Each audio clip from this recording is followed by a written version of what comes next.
Hey, I think we're live. Yeah, let's see. Let's see. I think we're live. Let me know if you can hear me and if you can see me, because you never know. Check it out. Okay, I forgot to eat lunch. Sure. So I've got the Haribo Golden Bears, and these are the ones that have party hats. Because who wouldn't want a gummy bear with a party hat? Yeah. So we're a little early. Just get a chance to sort of, I don't know. All things green. Thanks, Phil. Actually, hey, you know what? I'm gonna grab my water bottle. It's over here. I forgot it. LTT store, right?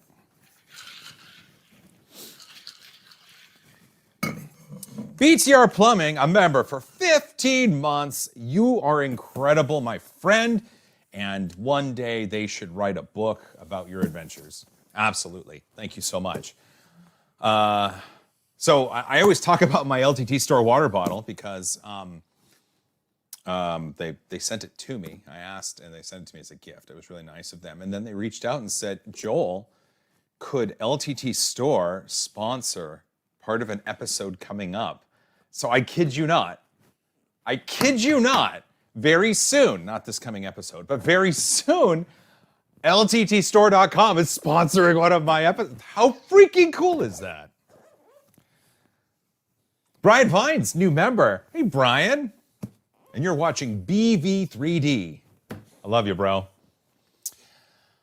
At Murph, I got to witness BV3D in person, and I have to tell you, he is as cuddly and adorable as he comes across on camera. I guarantee it. I guarantee it. What's up, Valerie? What's up, Chris? One Raz, Brady Phillips. It's going well. I'm going to do my best. You know what I'm going to do? I've got a little, my MacBook over here. Slowly. And I've got, Aaron Rodgers with a $5. That's a high five. Andrew Rogers, sorry. Aaron Rodgers, what am I? Football?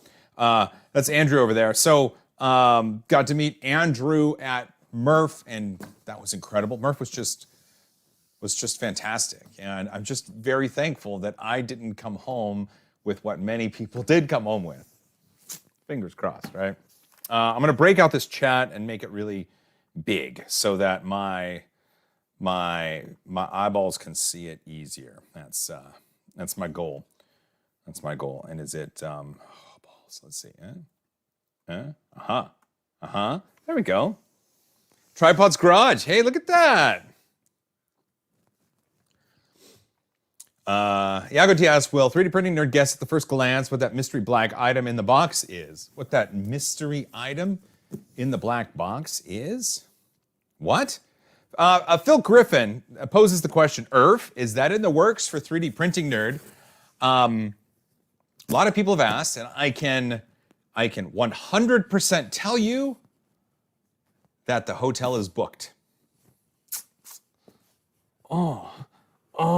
It's going to be amazing. So far, me and David, my executive producer, we will be out there, and we've had a lot of great feedback on Murph in 60 Seconds. So, barring anything crazy, we will have Earth in 60 seconds. I can't wait. It's going to be amazing. Nero 3D, you should know this build so well by now. It's true. Fix some dude with a tenor. That is 2 5s. I never get to go to Goshen. Guess it's just Murphy's Law. Oh my God, have you been talking to Brian Vines? That is a very Brianism thing to say. Michael Grugel, thank you, my friend. I enjoy that I know you exist. There we go. Bill Steele, well, I need to practice my 60-second pitch. Bill, you did great. Murph in 60 Seconds was fantastic. And you did wonderful. Legit, no complaints. You were right after, Stephen Hawes, right? I believe, in that episode. That was a lot of fun. 3D Medic Vince and the hotel staff have been alerted to mark it on the calendar as well. What's up, 3D HP? Welcome. I don't know if we're going to be doing any table racing at IRF at the East Coast Rep Rap Festival. I don't know if that is to take place.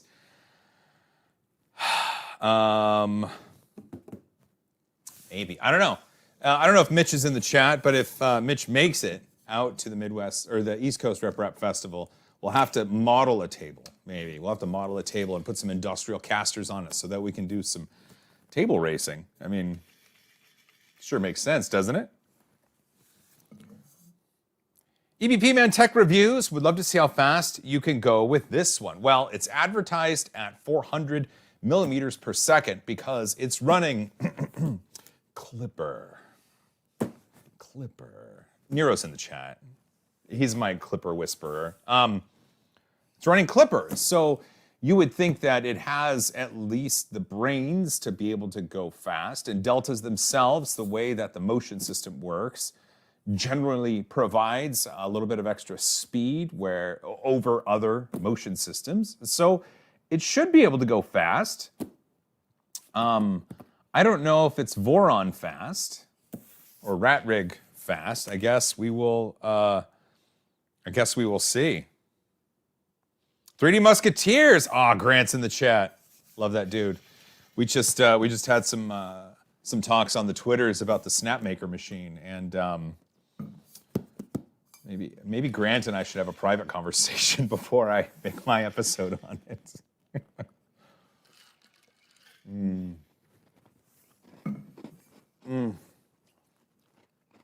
My friend Sarah on Twitter, who goes by Pink Luminon, said this about the Snapmaker. Snapmaker is a marketing company that sells 3D printers. I mean, is she wrong? Mad P3D, did you clipper your hair in honor of this stream? No, I got a haircut right after Murph. I got back from Murph and I got my hairs cut because they were stupid long. Like, okay, if you go to the Murph in 60 seconds video, that intro shot is probably the best that my hair looked all Murph weekend. It was just too much. This is a little too short. I'm gonna let it grow a little bit, but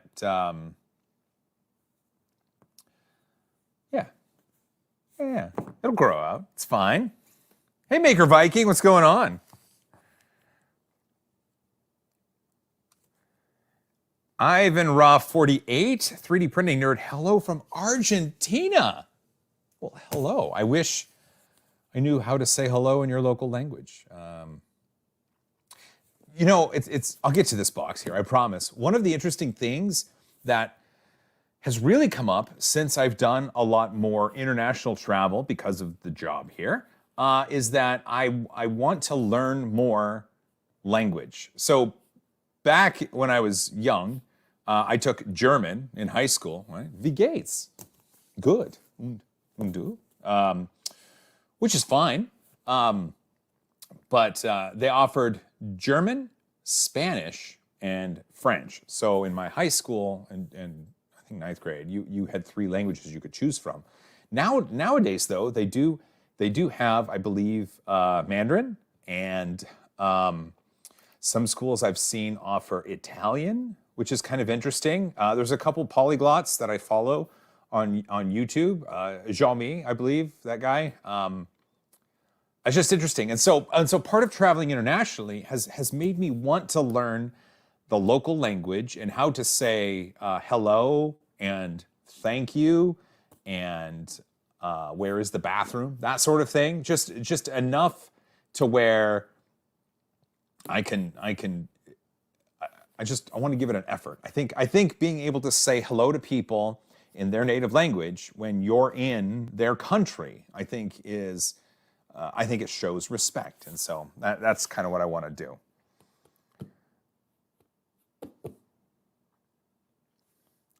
Ivan Ra, hola. Just Tech Guy things. Hola, Brasileños. Brasileños? What are we doing? This is 3D printing nerd. We should get to this 3D printer. So this is the FLSUN V400.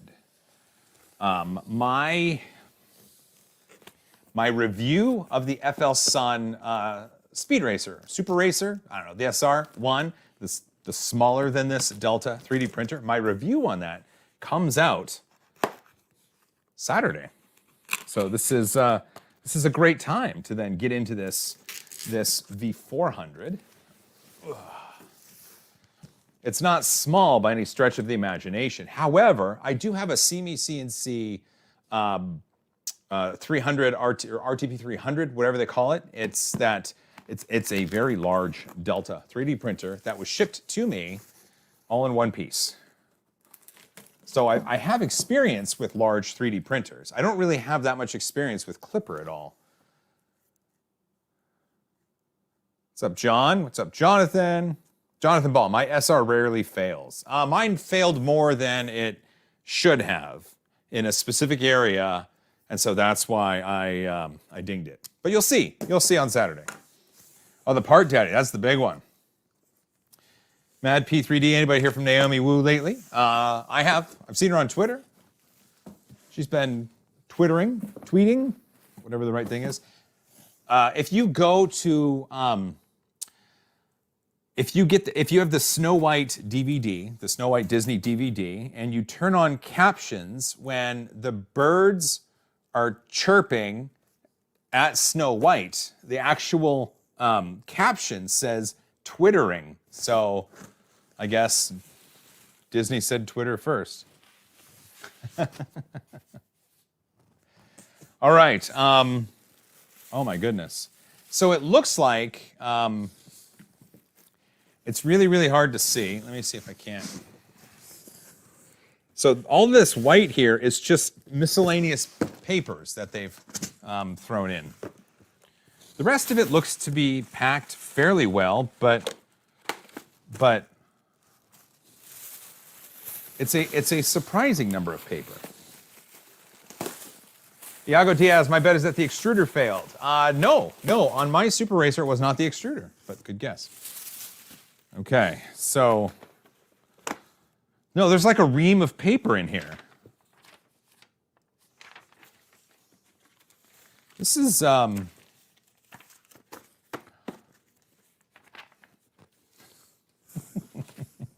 there's a ream of paper in here, you guys. Wait, what is going on? Am I being trolled? I mean, here's the instruction book and how to put it together. I'll set that aside, but I am pulling just standard paper out of this. Mr. Guacacado, currently working on my SR while tuning in. Happy to catch the stream. Question, what is the one thing you wish you had known when learning 3D printing that can help newbies? I wish I wasn't as afraid to fail when I first got into this. I had a FlashForge Creator Pro, and I was scared, absolutely scared to do any sort of modifications to the machine because I was afraid I would break it and I would have no recourse. There we go. So I wish people would realize that there's no need to be afraid. I think that's where we're at. Okay, Nero, if you're in the chat, I have to know, how you have less space than I do. How did you actually get by with this? Okay, so here is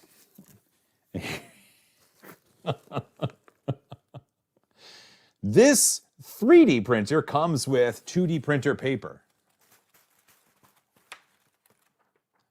I'm not kidding. It was just random stacked right on top. Nero, very carefully. Awesome. No, it's not the manual. It's definitely not the manual because I've got a manual and a how to run it, how to do things. So I got that in there. Okay, this is going to be interesting, I guess. So let's see if I do it like that. Okay, power cord. Brackets or covers. Spool holder. The tool bag. Mark Christensen, $49.99. Are you out of your mind? Bless your Nerdy heart, Mark. That is amazing. That sort of green being thrown around only means that I will probably bow my head and just thank my lucky stars that you're in my life. That's a Joel only ream. Yeah, I guess. I wonder if anybody else. So I don't know much about this V400. Here are the, oh, those are the arms. Okay.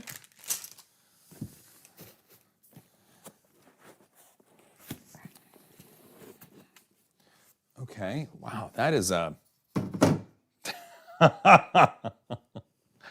beefy. That is beefy. Wow. Owen Wilson, wow.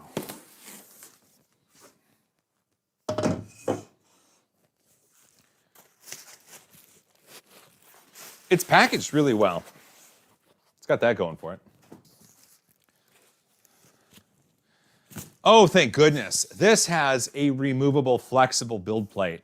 One of the things that I hated about the Super Racer was there was no flex plate on it, and you had to hammer at that plate in order to get stuff off, and I did not like that.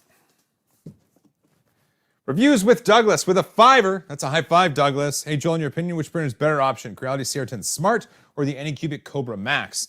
I did not have good luck with the CR10 Smart. It was not very smart, and it sat unused because the extruder broke, and I had a difficult time just getting consistent quality out of it. The Anycubic Max, for what it's worth, has been a better performer, and it is easier to use, and for me, it's been more consistent quality-wise. So, I hope that helps.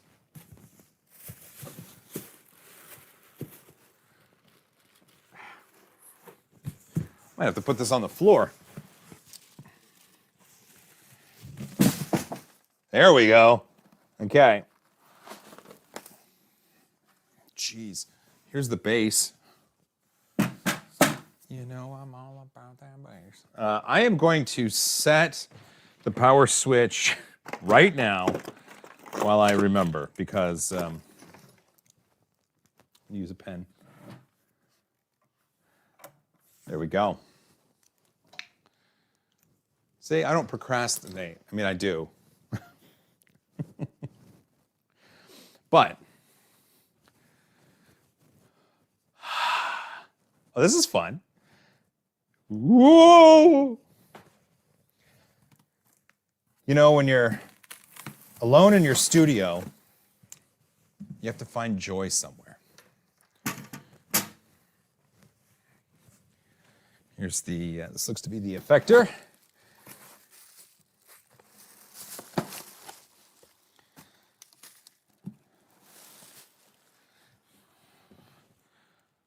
And it's got one of those tiny little motors on it. What is that? That looks to be, oh, that's probably the leveling bit. I remember that the Super Racer has that. Massive printer, right? Teeny tiny little spool. Come on.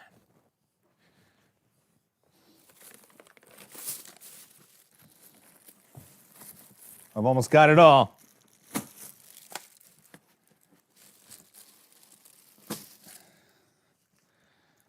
What is that? I guess we'll find out. Oh, yeah.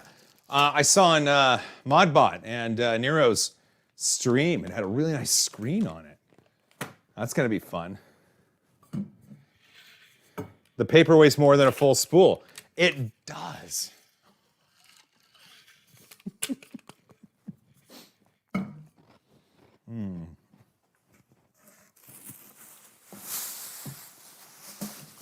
Just want to make sure.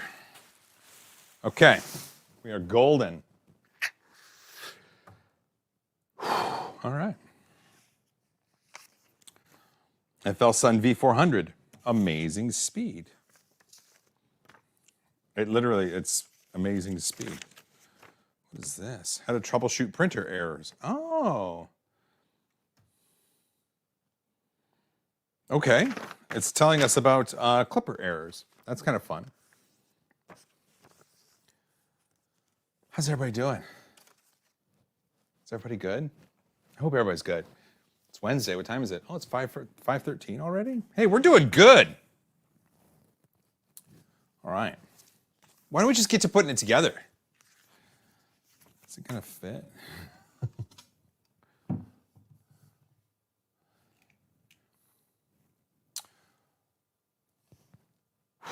Okay.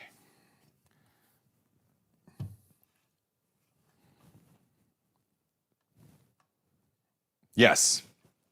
Okay. Actually, you know what? The CME-CNC might be taller. Put the spool holder on before standing it up. Oh crap, that's right. The spool goes on top. All right. I have a step stool. If you don't use the printer for a long time, please unplug the power cord to ensure safe use of electricity. It's good to know.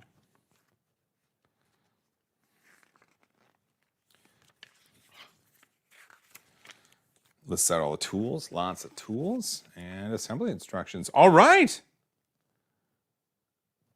Oh, this is actually going to be.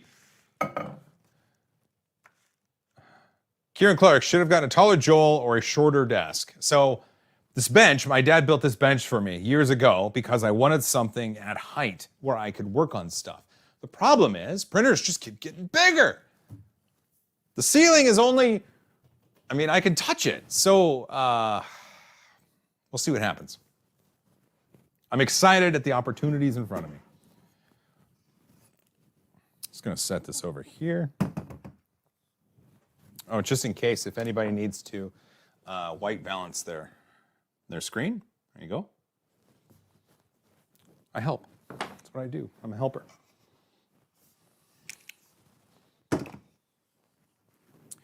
FLSUN. Okay, we're just going for it. Was it all gas, no brakes, right? FLSUN wants it like that. FLSUN.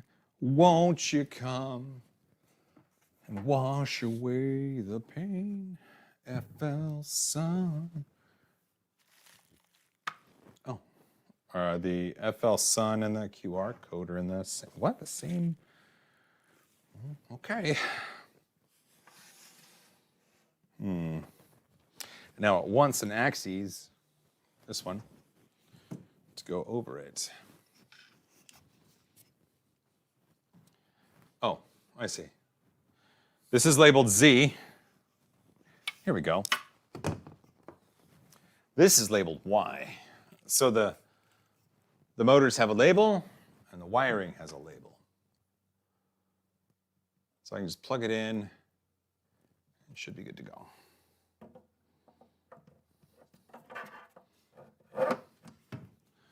So that fits. Oh, this goes out quite a bit more, doesn't it?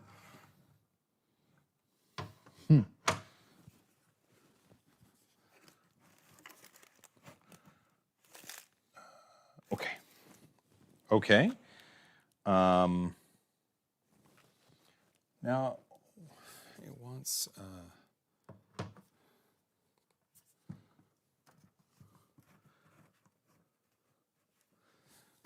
I'm trying to figure it out. I think it joins up like that, and you just drop screws in that way.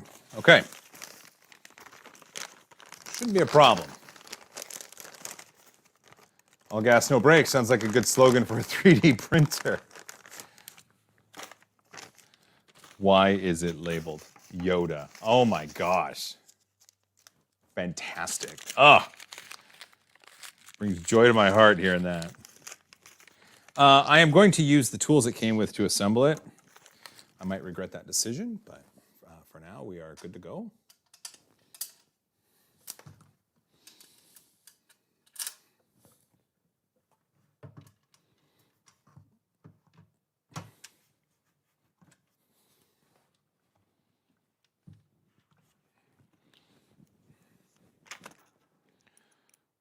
Okay.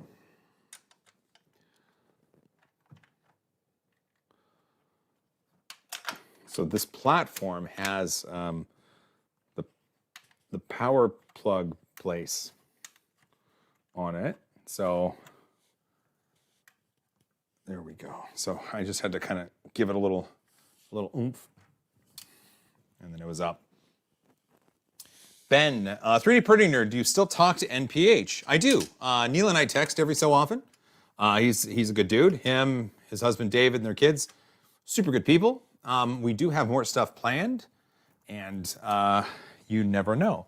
You might see another video from his house soon. I don't want to give away too many details, but just know, you know, we're working on stuff. Oh, there we go. Get in there. NPH is now a Doctor Who villain. Well, I don't know. We don't know if it's a villain. We just know it's someone.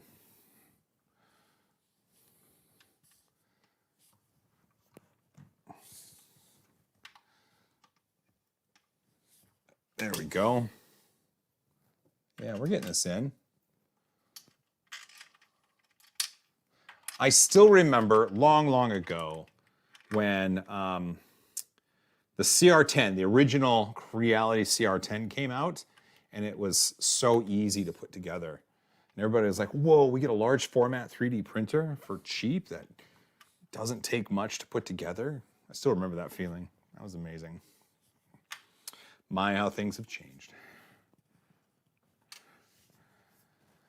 Kit, you installing more solar panels? No. We have 159 solar panels at the moment. We do not need any more. Our system is spec'd at 50.88 kWp, which is insane. So we're good. We don't need any more solar panels. I promise. Oh, come on. There's a lot of wires at this end. That's good, I guess. Yeah. Oh, probably for the effector. That's my guess. I'm over here away from the chat. I apologize. I can try to look over. How's people doing? Let's see. Okay, you're generating what? A megawatt a week? So on bright, sunny days in the summer here in Seattle, we generate over 300 kilowatt hours in a day. So if we have continual sunny days, we can generate a megawatt hour of energy in 3.5 days. I told you it's crazy. A megawatt hour of energy in 3.5 days if it's sunny. That's the key, right? It's got to be sunny. We have sunny days in Seattle. Yes. That's the thing. It rains here. I mean, of course it rains here, but man, that rain really produces some pretty greenery when the sun comes out in the spring and summer. Okay. I got that first one on.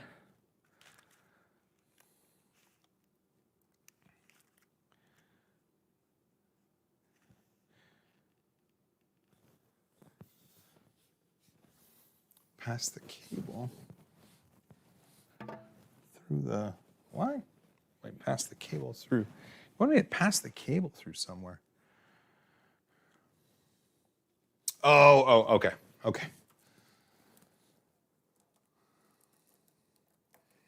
My goodness.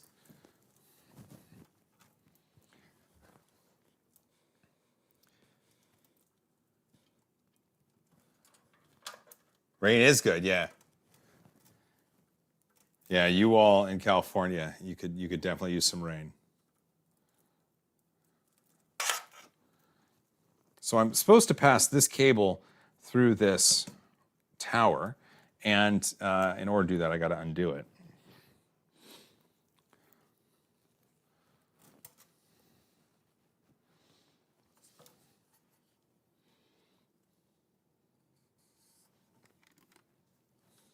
Perfect. Okay. I'm over here. It's so massive.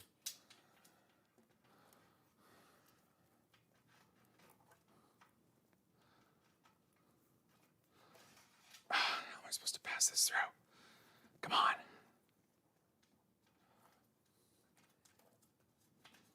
Come on, get in there. Okay. This is the hard part over here. I'll turn it around so you can see me.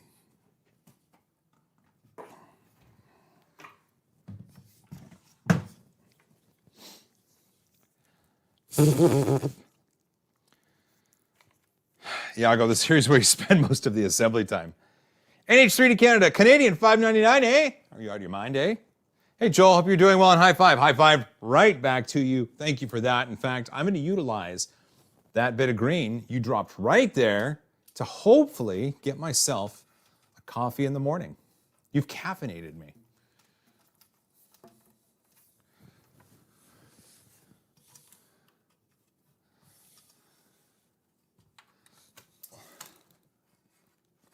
How do I...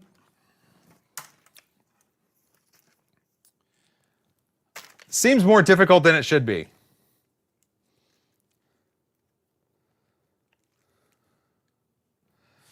Big Jano, wire funneling speed run. I promise you, I suck. I do.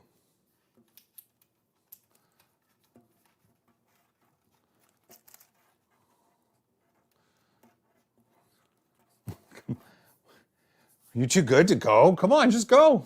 How far did I get? I got it about that far.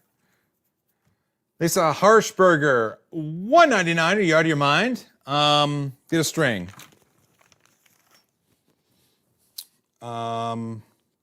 This looks to be a thermistor. I probably shouldn't use that. Chris Smith with 100 US dollars. Joel, thank you for everything you do. I've been getting lost to your videos recently, and I find your passion and positive outlook infectious. Keep up the great work. Super high five. You get a bunch of high fives. That is amazing. That is amazing. Thank you so much. I can definitely use that. That is very generous of you. And from the bottom of my heart, the bottom of my overworked, giant, nerdy heart, thank you. Thank you so much. So kind. Oh, the kindness of people. It's amazing. I don't have any string. Wait a sec.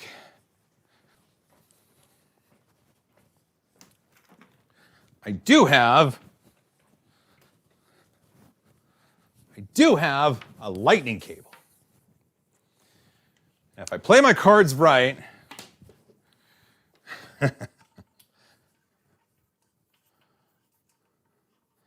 keep going, little guy. Keep going. I'm standing on the cable. That won't help. Anything coming out that end yet? Ha ha! Oh yeah, I could have fished filament through. I guess that would have been the smart move. But instead, I guess I just do things the hard way. So, get some tape. Robert, Hornia check. How many solar panels did he say he has? 159. 159 for a KWP of 50.88.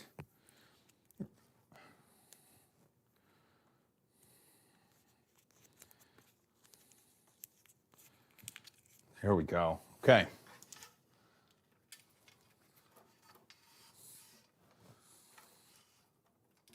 Yeah, bring that one with you.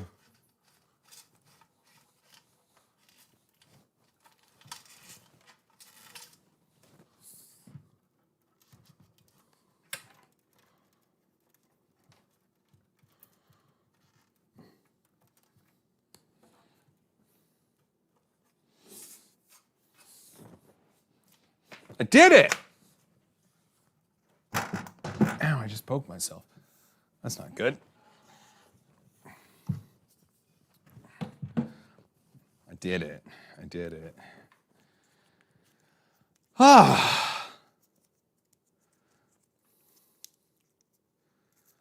Joel, I had this problem on my Ender 3 Pro where the extruder gear and wheel squished the filament mid-print, causing the print to fail. What do you think I should do? I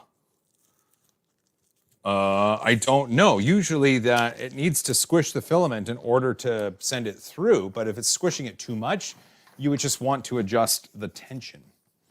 But if it's changing tension mid-print, then something is wrong in that area, and that's something you're going to have to look into.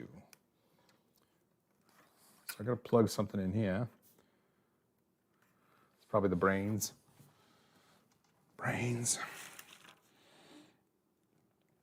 Pass the cable. Okay. Yes, yes. Okay. Install the parallel on this. What? Install the. Okay, I did that. Oh, I was supposed to install the rest before sliding this through, and I just got excited. It happens. So I think we're ahead. I just have to install more. At least I got the cable through. That's the important part. Jimmy Bateman, are you winning? Are you winning, son? Yeah, I'm winning.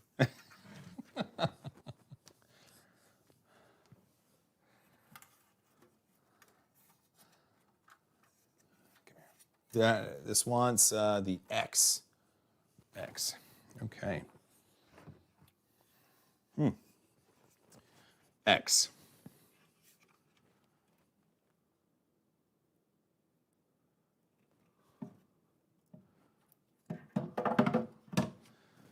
Oh man, I am sweaty.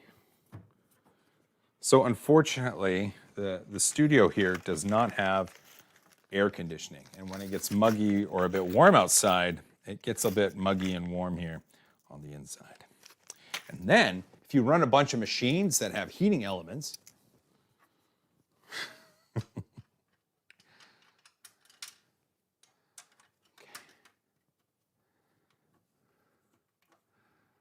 Larry Cluster, hey Larry from Puyallup, what's going on? What is up? Joe V, did I miss the shoulder pose before the unboxing? I did not shoulder pose with this one. Nero did it, so someone got it out of the way, but I have I have some others coming up. I might try to get on my shoulder. We'll see. I do have a Mark Forged machine coming up for a project. You'll get to see that. That'll be fun. It's a beefy machine too. Beefy.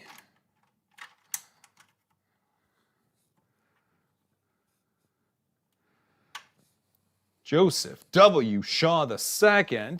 Hello.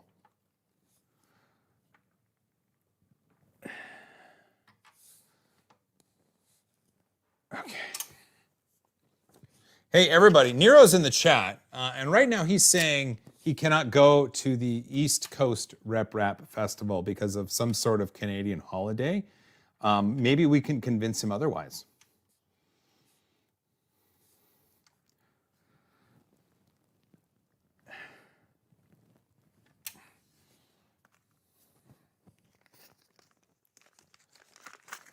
Robin Visser, I smashed like twice.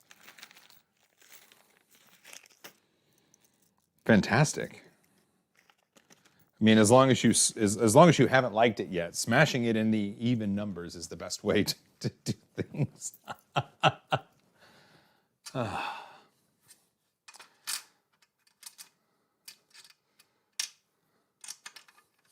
Hey, we're getting there, right? Can't imagine the arms being too difficult.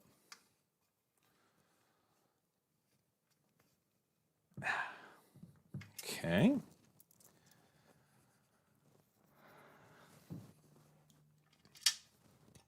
See, Taylor, people want you at Earth, man.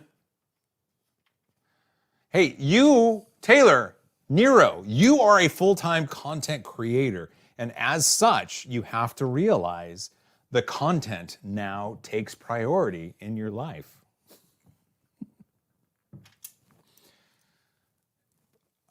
I mean, I don't make these rules. I don't make these rules. I just abide by them. NH3 to Canada. 3D printing nerd at Nero need to have a Voron build off live. Are you serious? Like, do you want to see me fail and cry and curl up into the fetal position and just not do anything? Why don't Nero and I have a competition where I stand a chance at something? Like eating donuts. Or, well, he's in Canada, so poutine maybe. Right? Isn't that where poutine is born in Canada, right? I think. Just to verify, Z or Z. Z or Z. I love it when a plan comes together. There we go. You go there. This is coming together nicely. Beaver tails are delicious. Okay. Mike, what are beaver tails? Is that just like it's a longer donut with a certain icing on it, right? David Kwasnick, making the largest print. Okay, Nero and I could have a contest where we are trying to make the largest print. Are you talking about all at once? Or are we talking about the multiple pieces going together? Or by size, or by weight? Dougal, got a craving for poutine now. Yeah, I know. What's up, Jesse?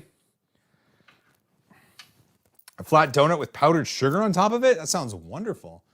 Okay, so you have a craving for poutine. I now have a craving for donuts. And I do not know why. Is Brian Vines here? He would appreciate that.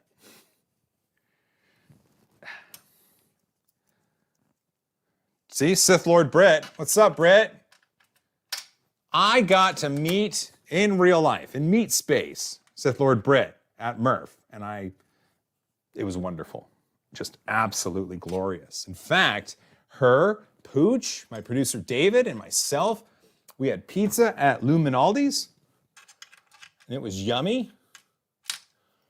And then I sat at the airport for like 4 hours waiting to go home. 3D printing nerd, you can only do a beaver tail if you are also ice skating the Rideau Canal. Rideau? Rideau?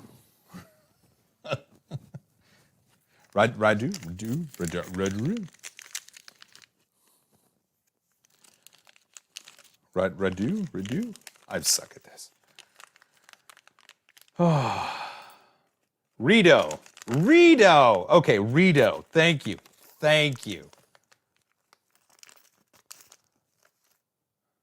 Hudson Tournament. It should be an annual milkshake drinking contest for content creators at Earth. There could be a 3D printed shake holder like the mythic mugs. You might be onto something. Milkshakes and I, we are friends. We are great friends. I'd be up for that. Also, we could have a rum drinking contest. That would be fun too, wouldn't it?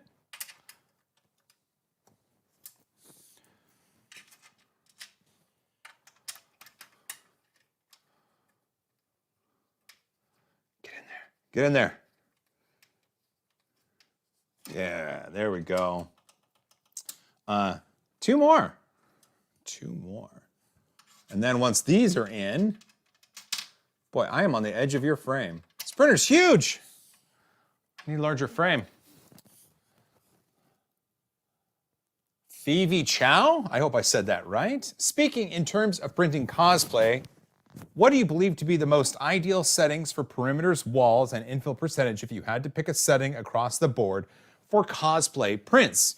If I had to pick a setting for cosplay prints, most likely what I would do is 3 to 4 perimeters and 10% gyroid infill. I bet you have some people in the comments and in the chat that will tell you otherwise, but I like to add a few more perimeters just because it's going to strengthen the piece And since those pieces are usually sanded, painted, it's just going to provide a better, a base for more, okay, I got to get on this side, sorry. A base for more material to go on. So if you're, sanding and painting. That's what I'm thinking. All right, take a moment. Not for caffeination, but for hydration. Sláinte. I'm warm. And all I've had to eat today since lunch, since breakfast, my breakfast pizza, are these gummy bears. Should have went to Jack in the Box or something. Oh. Time to stand it up.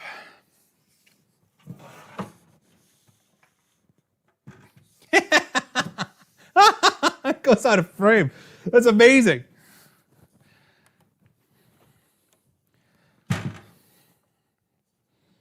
That is amazing. Oh, there we go. This cord over here on the side was being a little buggery. I really like flex plates and removable build plates on Delta machines. There's no way to have the little cutouts so you can just slide it in and let it down. You have to line it up yourself. And like, oh. Nah, I don't enjoy that part. I'm being a little nitpicky, I know. It is a printer designed for TikTok orientation. I love it. Pass the cable through, install the parallel on the slider. Okay, I guess this is the parallel they call it. Take some tape off, I guess.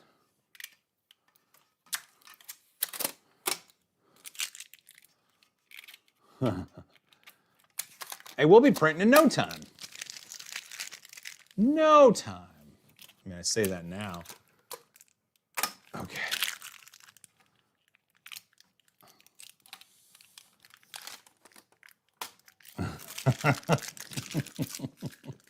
It's up here. It's literally up there. 1.1 meter tall. It seems like a lot. Once this is printing, I should go grab my CME CNC Delta and we'll see which one's bigger. Which one's heavier?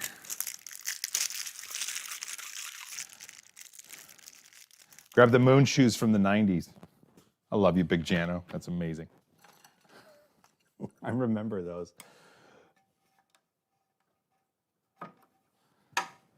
Okay, that's on.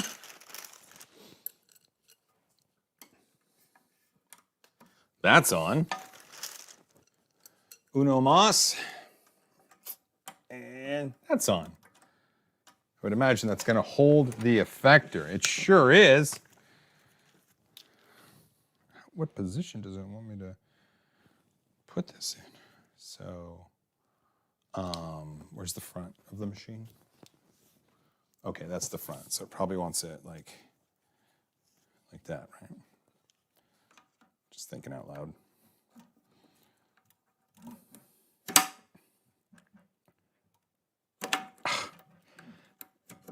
This should be easier. There we go. Okay.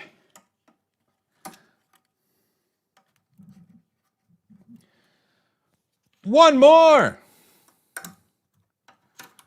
Get in there.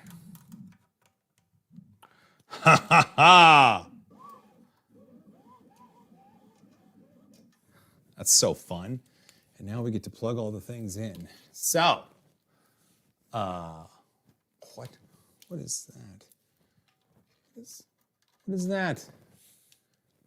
The level switch. Okay, well, we're not doing that. Want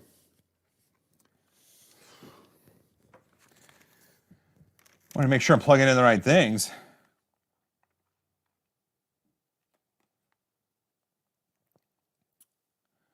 Install the effector module with the extruder hood facing forward. Plug the cable into the top shelf adapter board. The color of the connectors is corresponding. Okay, so way up here, Cole Dixon, hey Joel, I just want to wish you from a Canadian to a Canadian, Happy Christmas. Thanks for that. From a Canadian to a Canadian. You guys are wonderful. You know that? Okay, so this one probably goes here. And this one probably goes here. And this one probably goes there. This yellow one goes here. This blue one goes here. Right? Okay. So now, oh wait, and there's the black one. Okay. Well, now there's two black ones. What? What? There. Now I'm confused. Oh, because there's two black. Okay. I guess it doesn't matter. This is amazing. I'm really sorry you can't see this. Let's see if I do that. I should have eaten more gummy bears. Okay. No, that doesn't go that way. So maybe it goes that way. No. This is difficult. Oh, there we go. Okay. So now I got one more. This is so difficult. It's because my bench is tall. That's the problem. So now there's this one sticking out from the top. What the frick is that?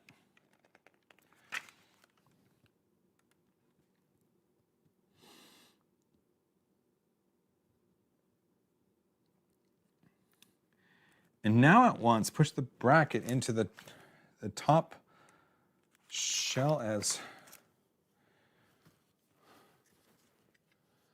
Oh, it wants a thing up there?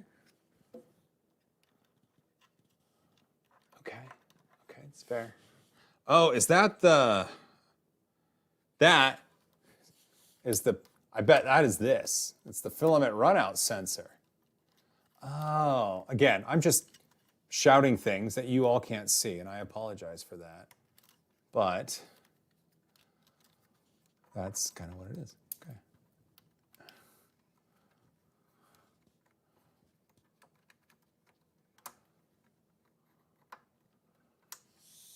Where the heck did you want that to go? You want that to go in there? Okay.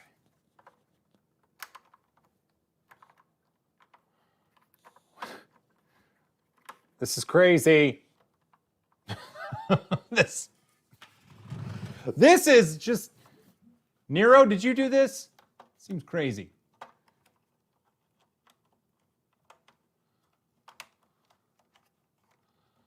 Like, how am I supposed to... This doesn't make any sense. Okay, I'm gonna do that. Okay, that's in there, and now I'm just gonna... That is good. That is good. Did my microphone fall? Hold on. Oh no! My microphone fell. Okay, hold on. Hold on, just a sec.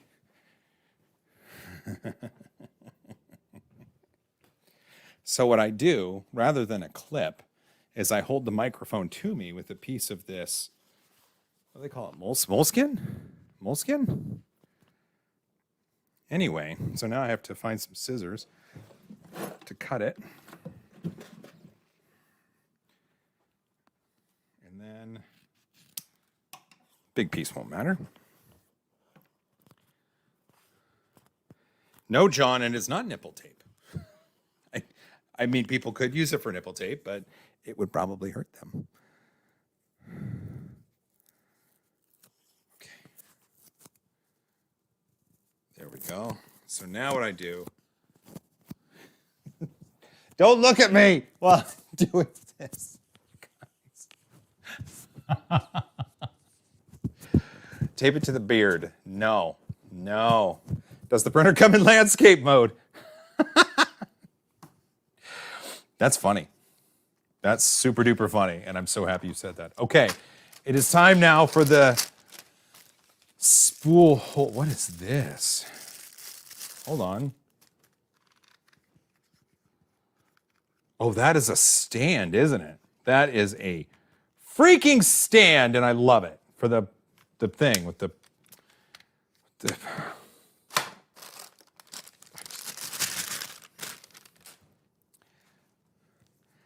Kit, that's going to hurt when it comes off. It doesn't really hurt that much. Eventually, I just won't have any hair in that spot.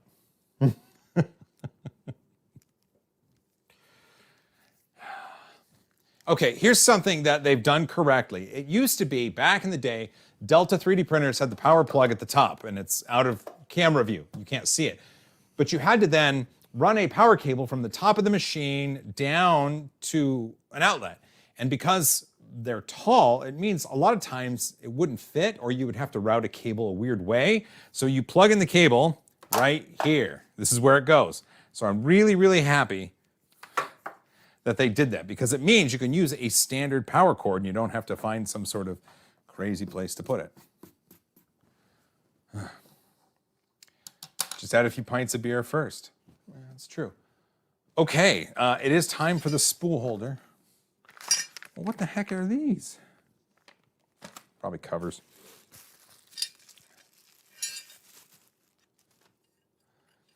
Cole Dixon, have you ever been attacked by a moose? I have not. Thankfully, I have not, I guess, is the right answer. There's a USB key. Okay. We're so close. We are so close. Oh, do you really want me to do that? Okay. If you want me to. Chris Perillo thinks Pluto is back to being a... Is it? Hey, Chris! That's right. It doesn't look like Twitch because it is YouTube. If Pluto is seriously a planet again, that's amazing. My very educated mother just served us 9 pizza pies. Pluto was the pie.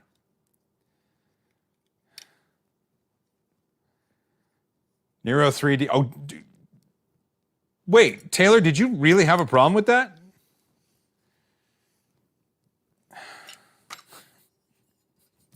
Sorry. Okay, I'm going to go get the step stool. Hold on.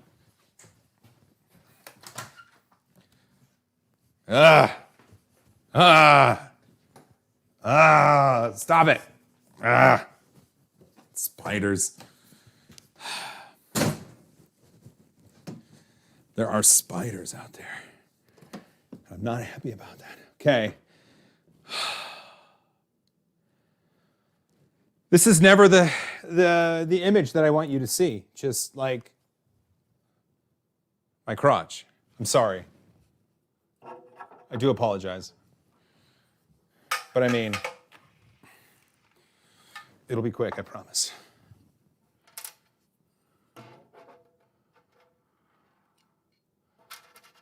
Okay. Okay. Oh, this is going to be good. Maybe. I hope you all up there are talking amongst yourselves about stuff that...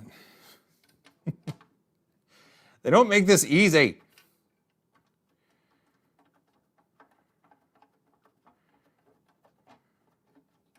Okay. This is difficult up here. I've never been this close to the ceiling.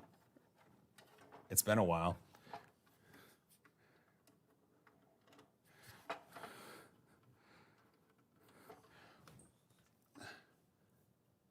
John Stern became a member because of the Joel crotch. You guys are terrible. I still remember when the Joel crotch was a measure of prints when talking about quality. I think we've moved on from that, though, haven't we? I was under the impression. Someone asked about establishing death racers here in the Seattle area. I mean, it's kind of a fun idea. The Death Racer episode is set to go live a week from Saturday. It should be a lot of fun. It's almost done being filmed.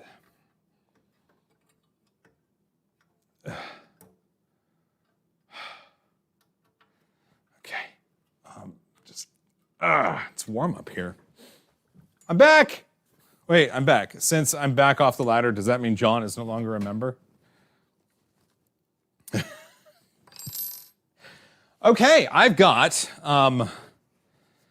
the thing. I've got the thing up top. The thing. The thing, yeah, okay. And then this is probably for the screen. Hey, Taylor, is this a stand for the screen? Could you tell me? It looks like one. I just don't want to be confused.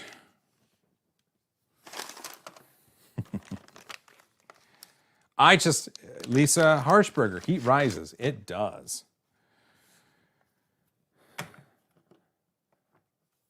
So maybe it's like this? That just seems weird, but whatever. There we go.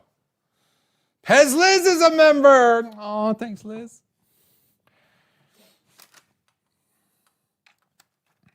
Power, one of the USBs. I think it's time to turn it on. Maybe. It's plugged in. Let's see. Oh, okay. So I do have to do the leveling.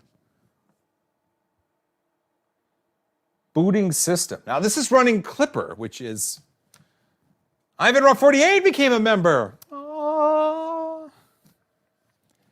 You are amazing. You are amazing. Liz is a good one. It's true. Okay. It is on, fans are running, and we do have a screen up front. I don't have any way of showing you closer at this point, but it is a screen. It is a screen. So now we do the leveling procedure. This is just like the Andrew Osmond. What is up, my friend? Thank you for always being awesome. We should do a musical episode of 3D Printing Nerd. I think that'd be fun. I mean, fun. Where does this go? Where do you go? Do you go here? Oh, right there. Okay. So to do this, we go to configuration and we do bed level. We do bed level and we do bed level, calibrate, continue. Look at that, I'm using Klipper.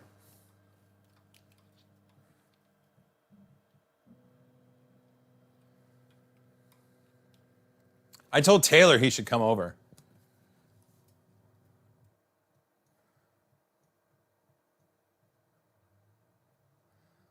So wait, Elena FLSUN? Is FLSUN in the chat?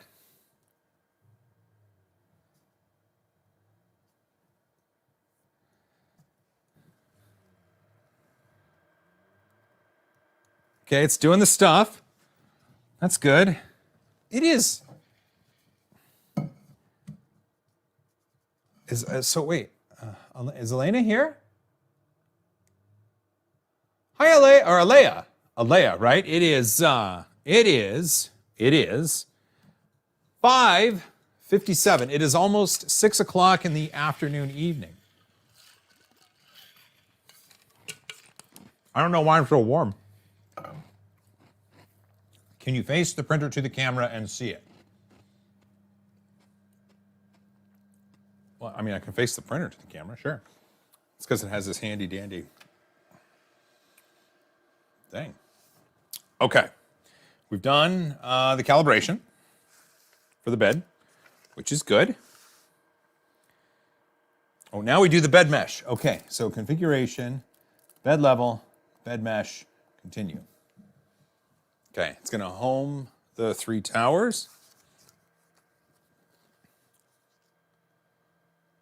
Now it is moving down. You know, let's be honest. The install was easy.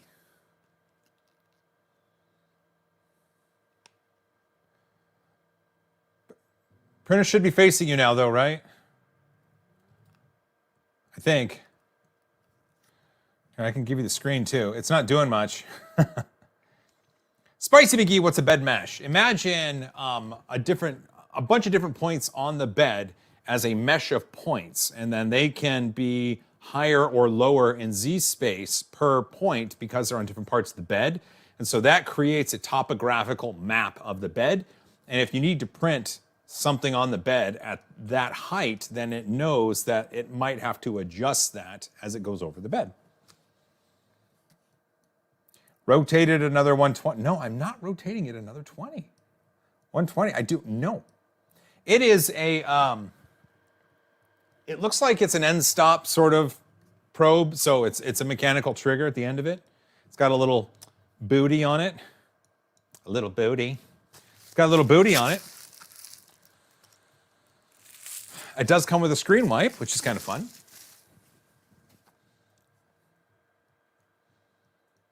And it's freaking huge. Spicy McGee, it is more complex in that a mesh bed level will give the printer a much better idea of the topography of the bed. So it gives the 3D printer more information to be able to view the proper three-dimensional topography of the bed. Would just put the wire exit for the screen closer to you. Well, I mean, I could, but it comes from this tower over there, so I can't. It's okay, I don't need to look at the screen right now. The wipe is to clean up after watching Joel climb up the steps. Thanks. What's up, Bubble Butt? I don't think I've ever said those words out loud all in a row ever before. Fun. Fourth Gear. Joel, love your content. Look forward to each new video. It's helped me to make purchase decisions. Thank you. Hey, thank you for watching, and I'm really glad it's been a help to you. Felipe Silva. Hey, Joel, greetings from Brazil. Hola.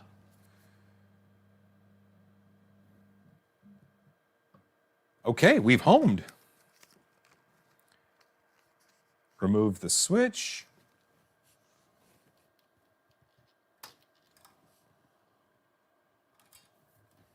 Switch is removed, and now move Z down. So get back here. Configuration. Bed level. Move Z. Continue. Okay, it's homing everything. And now it is very carefully moving Z. Cole Dixon's print just finished, everybody! Congratulations on a finished print.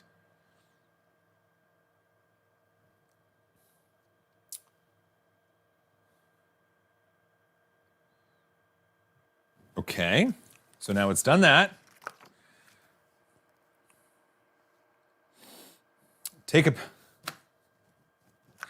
The next instruction, the next thing. What's up, Practical Printing? Hey, Chris. Take a piece of A4 paper and place it under the nozzle. Which piece of A4 paper should I use? Which piece? It's a lot of paper. There's a tool on the printer to turn on the lights. Ooh, all right. Well, here, let me finish this and I'll do it. There we go.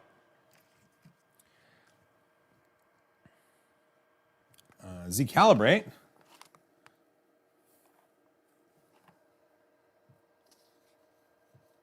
So it looks like an afterburner tool head on the Klipper screen. That's funny.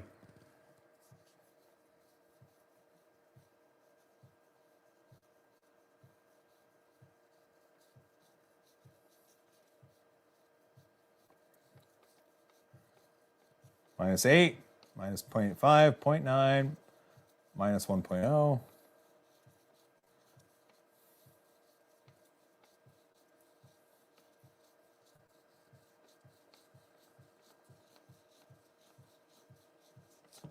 Ooh, ooh, ooh.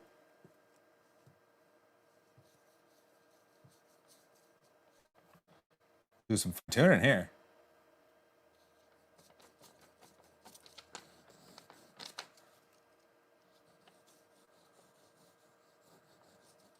I like it. I like it. Okay, where do I go back? Oh, okay.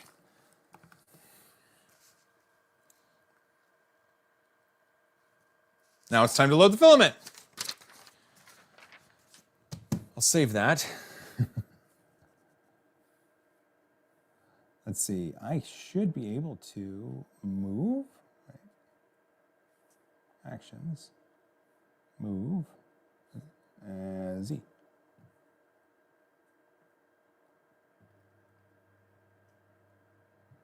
There we go. Let's see, PLA.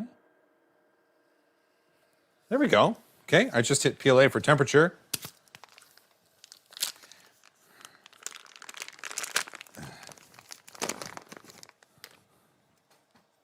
It is Thursday somewhere.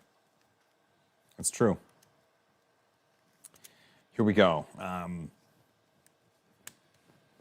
going to take this small spool of filament and I'm going to load it up.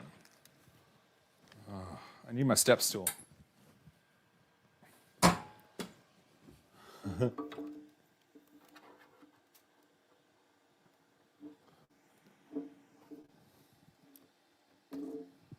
It comes through right there. Right there. Okay, that's a lot of noise. Cool.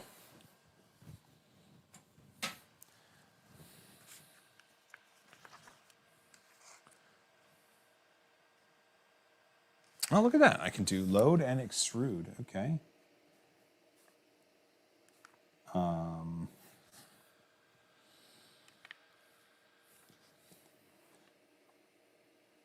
Actions.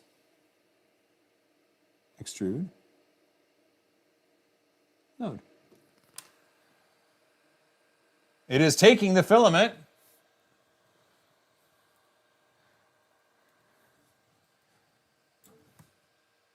And it is spitting out filament. That is exciting.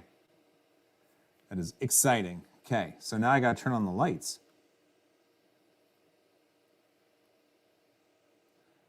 There we go. Okay. Stuck down there a little bit. Okay, now, hey, look at that. It is time to print. Graybeard Tech, $9.99. Are you out of your mind? High five, Joel. Start with the FLSUN Q5. I just received my Cobra Plus for my second printer. Congratulations. I really like the Cobra Plus. I think it's a good mix of size and performance, and I really hope you print all the things, my friend. Set up Wi-Fi. I don't want to set up Wi-Fi first. Do I say, oh. Taylor, I don't want to set up Wi-Fi. Do I have to set up Wi-Fi? Oh, you can't. Okay. Oh my gosh. Fine. Fine. Fine. Okay. I got to set up Wi-Fi, guys. Sorry. Oh, no.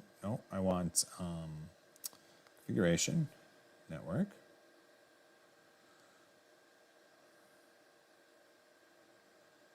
Okay. I'll try that. Let's see.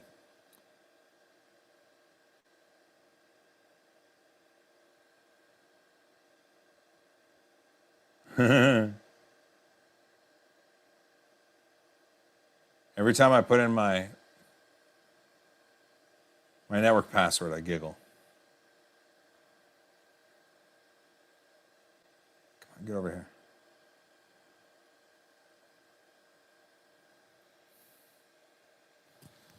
Okay. It'll tell me if it's joined up.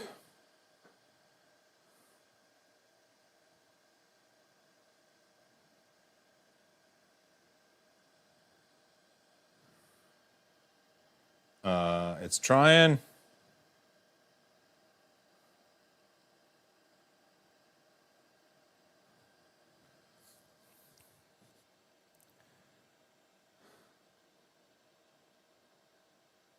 Only works on 2.4. I've got 2.4 on this network. Don't I? Hold on. Okay, let me see if my guest network supports 2.4. Maybe I'll go with that. Easy peasy. Okay, close. Okay,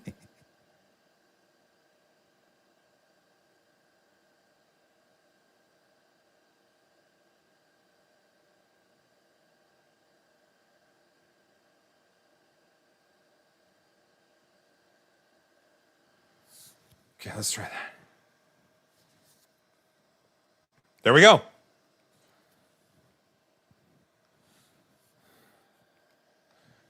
Restart printer to display the Wi-Fi. Okay.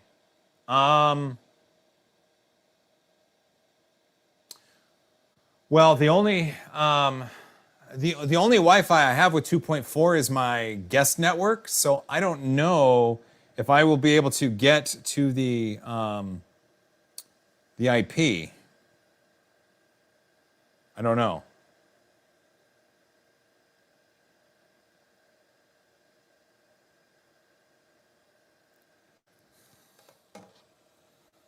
I did a system restart.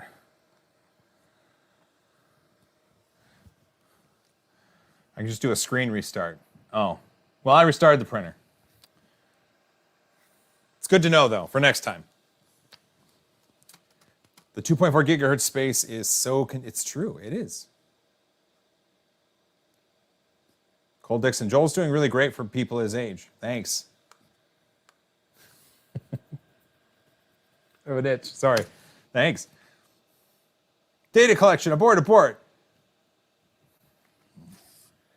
Go to restart screen. Okay, menu. System. Restart screen. Here we go.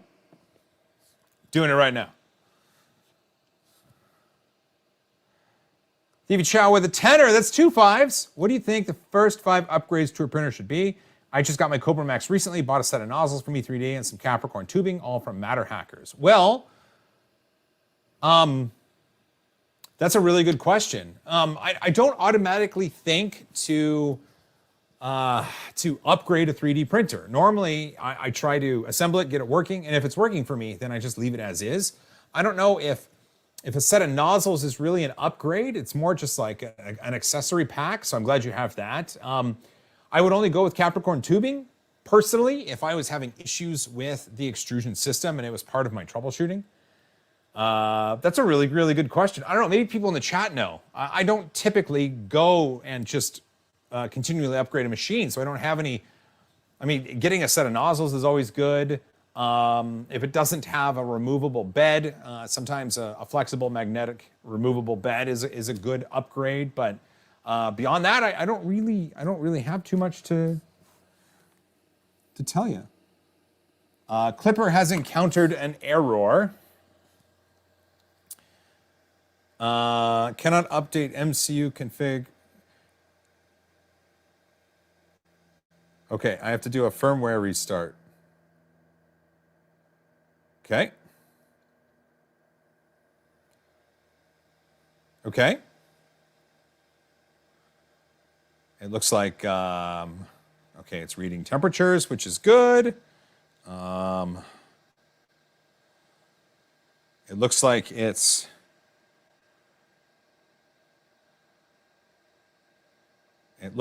on the Wi-Fi, I think.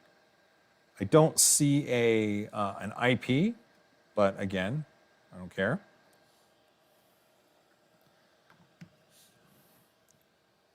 Check that you have the most recent. The most recent. What am I? Am I, boy, there's a lot of stuff here. System, update. Update? Sure. It's going through an update right now. Use the web UI. I don't know the IP.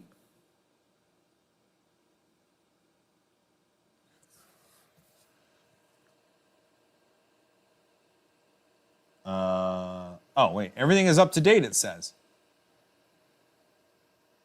Okay. It does not tell me the IP. Okay. Well. But I don't care about the web UI at this point. I mean, I know I can get to it, and was it the main sale, right? Main sale, is that what it's called? It's there, but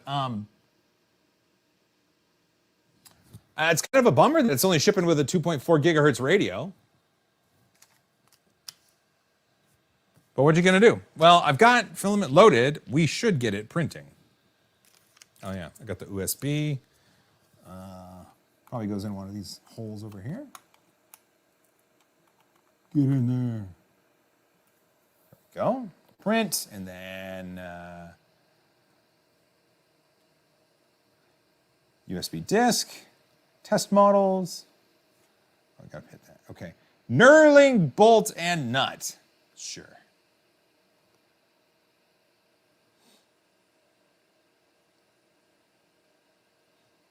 Okay, it looks to be heating up, which is good. This is gonna be fun to play with. The only other machine that I've had Klipper on was that Wizard W1 that 14-year-old built, and so I was kind of, that was my first experience at it, and I had to go based on his configuration, and I had Taylor's help, Nero 3D. It does have time-lapse. Yes, it's got time-lapse and webcam support. I remember Nero was saying he had to comment out a line in the config, and he just added a generic webcam, and it was working. So that's good. Take care, Cole. Glad your print finished, man.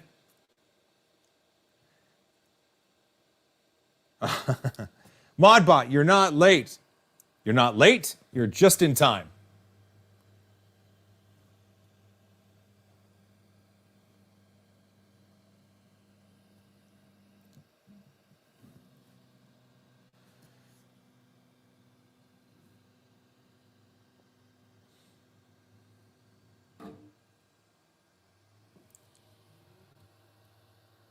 Okay, it looks like it's trying to extrude. There we go.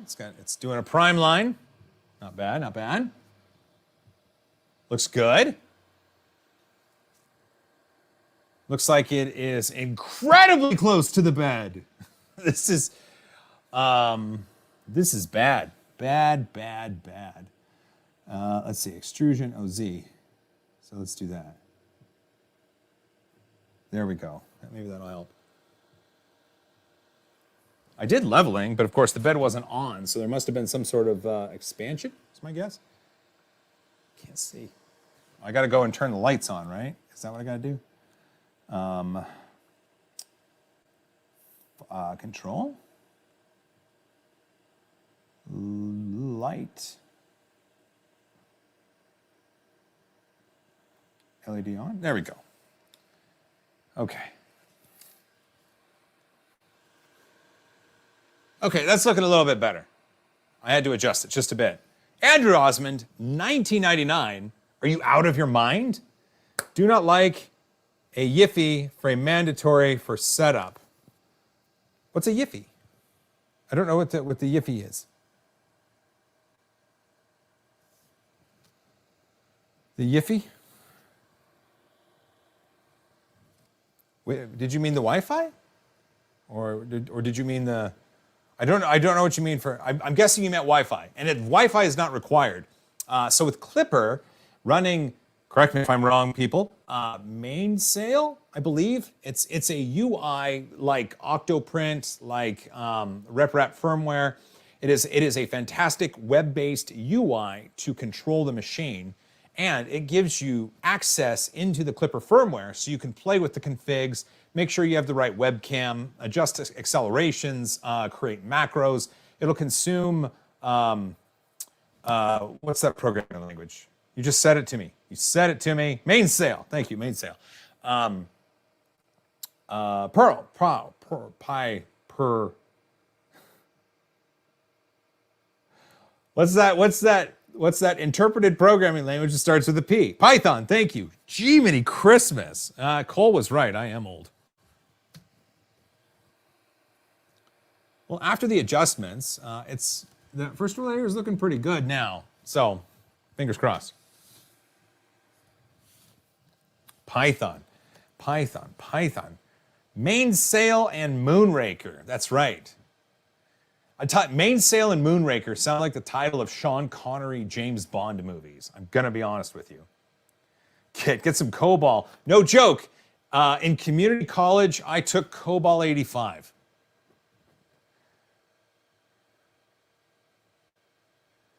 Fortran. I never did Fortran. 3D printer nerd, you were too young to suffer from CRS. I do need more gummy bears, it's true. I probably just need more food in general since I had 2 slices of pizza today and a coffee. If you have any sort of tasty snack next to you, now is the time to eat it.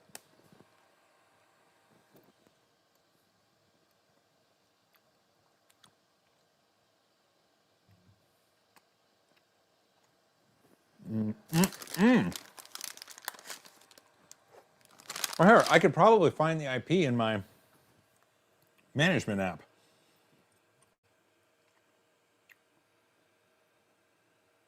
All right, let's see if this works. So I've got a,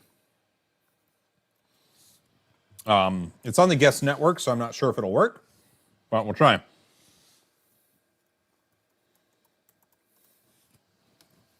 Nope.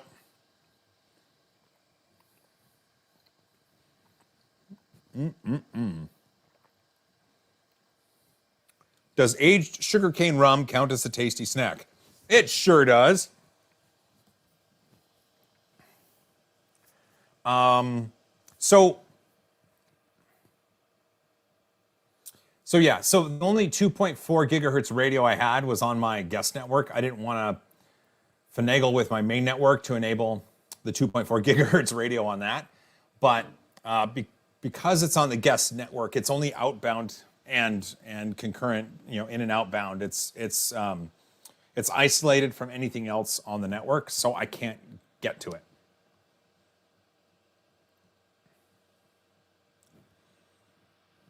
But what I can do, once the stream is over, I can work with my network and I can enable the 2.4 gigahertz radio on the main network, and then I can put this machine on it, and then I can get to the web UI. Ryan Gill, what speed are we printing at? Slow. I don't know. Does it say? Oh, it does say. So it's telling us between 34 and 57 millimeters per second.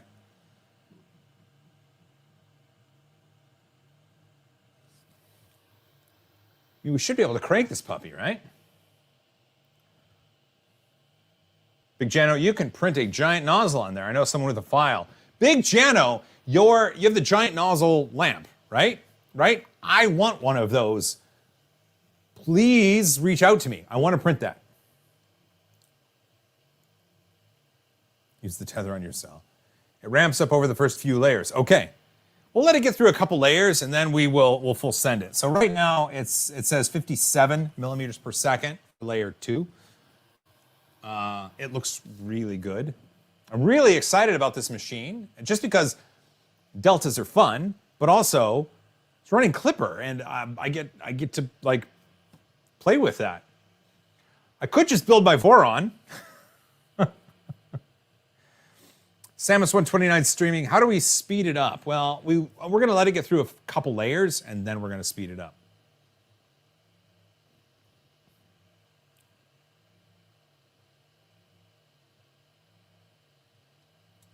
You got it to 660 millimeters per second. Jeez.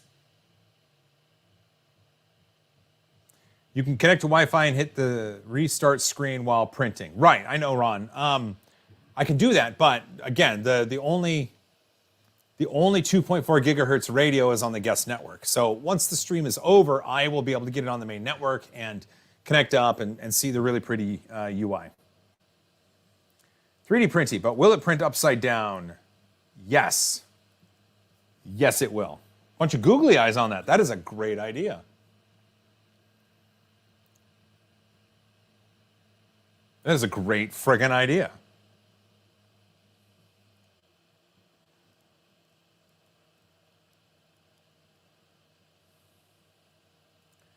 BP TechMat reviews, it was super clean. Check me out on TikTok. I like how you plugged yourself there. That's good. That's good.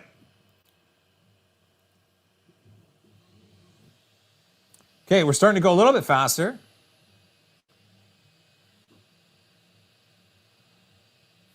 Okay, I've got that at 88 miles per hour.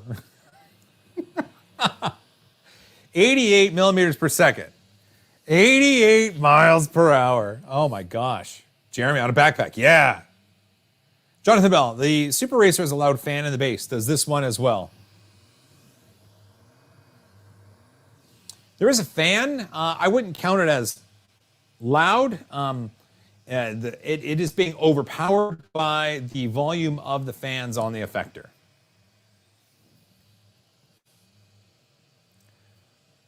Vincent Robel, well, I am getting the FLSUN V400. If your experience, if you get it, if your experience in getting it set up and starting it printing is like mine, then you will be happy because that was easy. Only 400 millimeters on travel moves. Aw. Chad Gratz, I sent you a couple shots of my cosplay Master Chief suit on Instagram. I'm not going to lie, Chad, I almost said Master Chef. Almost said that.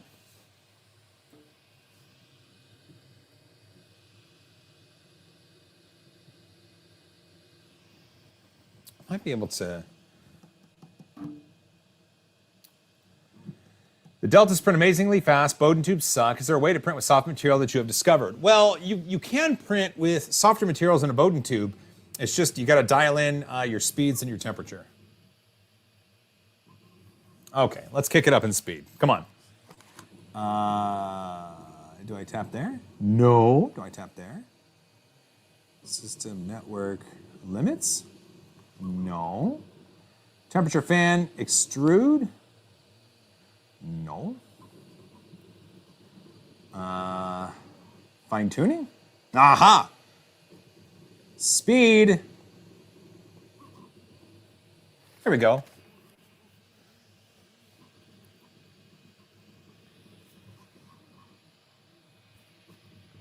So I got that at 200%. It's telling me travel moves are 560 millimeters per second. It's telling me the print moves are 150.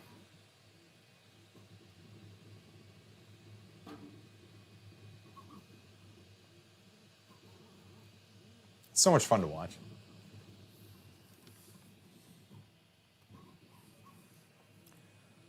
It's direct drive, isn't it? It is direct drive. This is a direct drive system.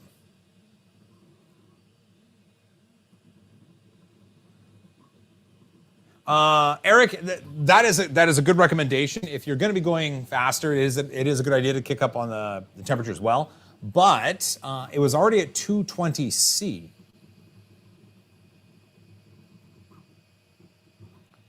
And I think 220 is fine for the generic PLA. Most likely this will melt at 190, so 220 is probably good. Skydown, after your Cobra la la la, this needs a meme bad. What would be the meme? What would be the meme on this? No, here, I have an idea. So, let's see if I go here. So I am on,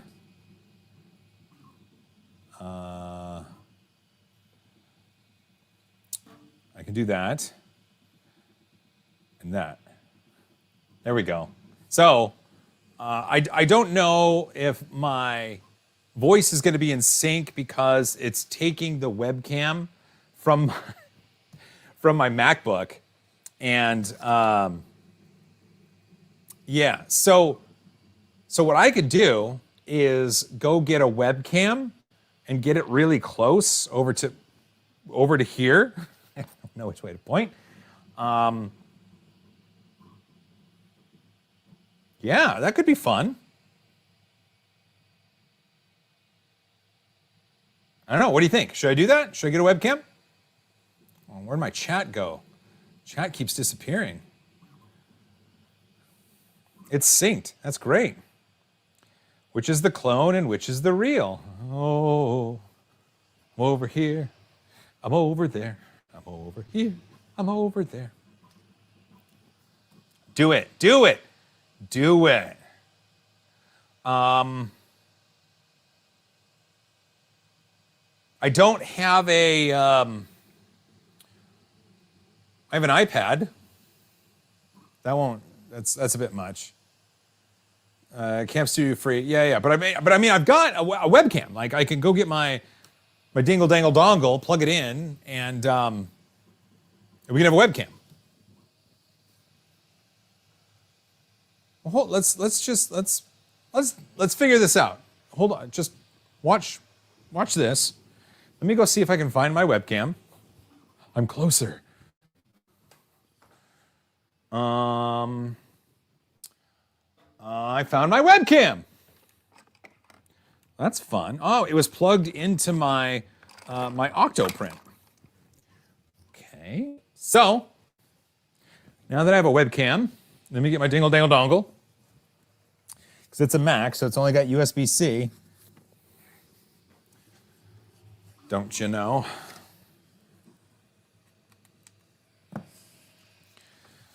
Okay. Now we're cooking with gas, right?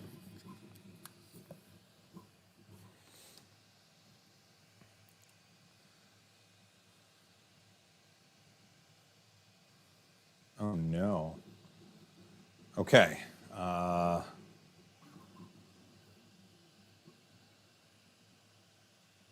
Okay. I'm trying this. We're trying some things. We're trying some things. Is it not? Okay, it's not recognizing my webcam, which is kind of sad. I'll keep trying. I'll tell you what. I will. I got an idea. It's gonna be terrible. Ooh. It's gonna be terrible. Also, Preform is loaded. I just quit all of my browser stuff. Okay, let's see what happens. No. There we go. Enter Studio. We're trying. Settings. Ha ha! Ha ha ha!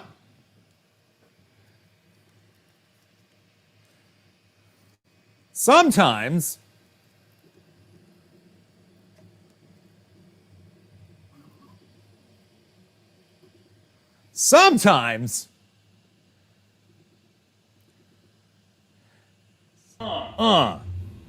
and then how do I do? There we go. There we go.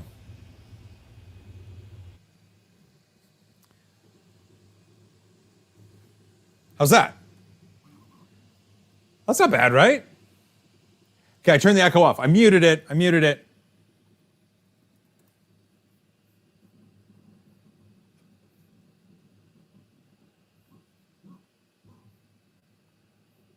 thought I muted it. I should have muted it. It should have muted. Did it mute? Okay, I muted the webcam. I totally did.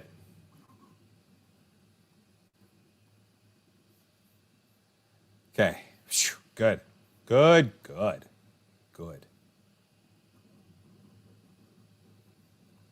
Okay, there we go. But look at, you can see it moving. It's going pretty fast. Wonder if I, it's probably not in fine tuning. Okay.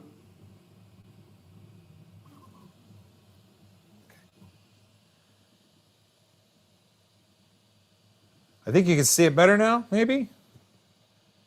Possibly.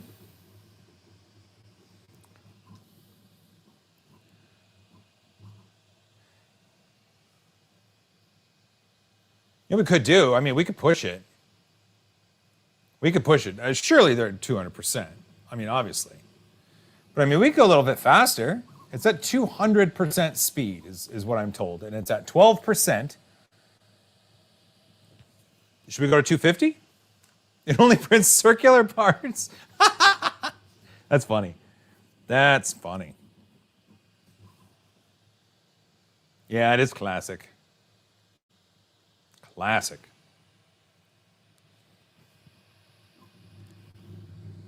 I know that I'm not getting good focus on the camera that's by the printer, but I can tell you, looking up close, they're very clean. Very, very clean. Take it to 600. You're crazy. You're so crazy.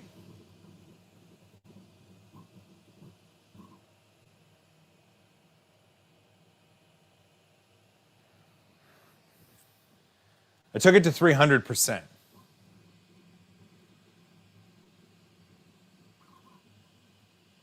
Do we really see that much of a difference?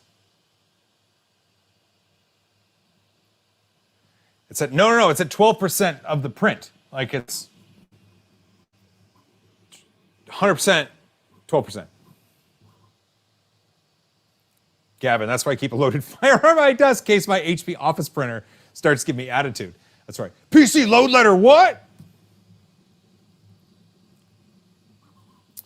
Trust Tech, I think. 3D printer, what do you think about using G10 and injecting the prints by knocking them with the head? I think it's a fun idea. I haven't had good luck with G10. I know other people have used it to hold on to stuff. It won't hold on to PLA for me, for crap. Granted, I was using the BuildTech version of Garolite, so I don't know. I'd like to try it again. I think it's an interesting idea. If it works for you, you just have to find the right surface that allows the part to pop off.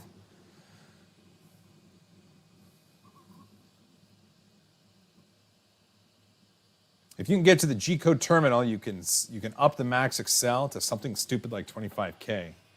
God, that's true. Do we want to do that? Is that like a thing? Turn on the lights. Okay. Turn on the lights.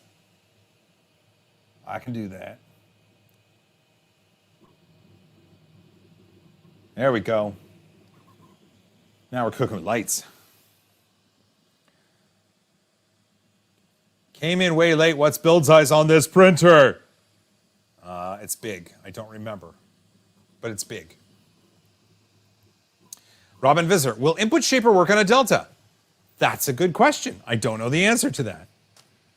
Input shaping just, it helps with acceleration, decel in the movements, right? And there is acceleration, deceleration on a Delta style 3D printer. So yeah, it should work. Okay.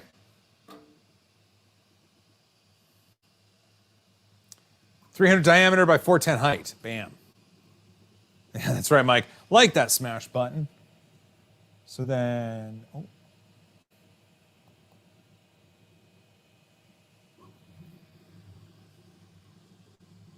It's going quick.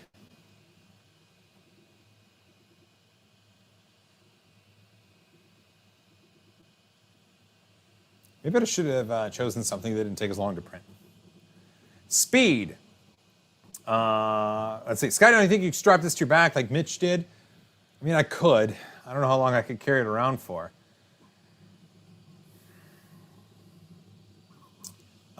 Speed. It is at, well, it's at 400% speed. So right now it says the print moves are 1120 to 480 to 1,120 millimeters per second. Yeah, pre-sale on this. So if you go to the link in the description, I believe the pre-sale on the V400 is like $699.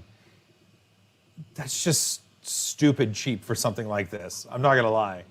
Like you get you get a Delta running Klipper from the factory, a removable, flexible build plate. It has the ability to take a webcam and to do time lapses. It's got filament runout detection. It's got a lightweight effector with direct drive. Like if, sorry. If this is the performance and the usability you get out of this machine over time, $699 at a pre-sale price is stupid because it's just so low.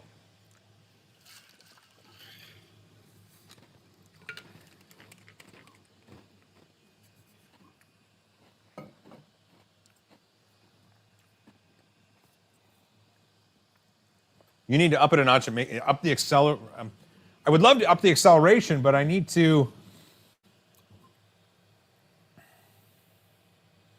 I guess I could just connect it to the main network here, right?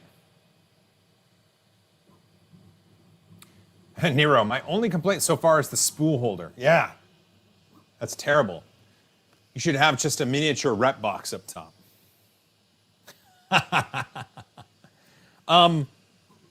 So I can change, okay, Klipper people, can I change the network that the, no wait, oh wait, crap, I can't connect it to the main network because of the 2.4.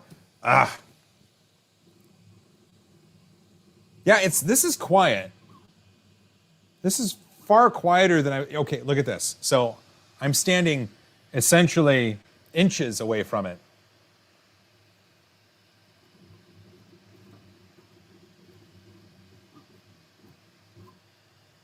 Inches. That's not bad.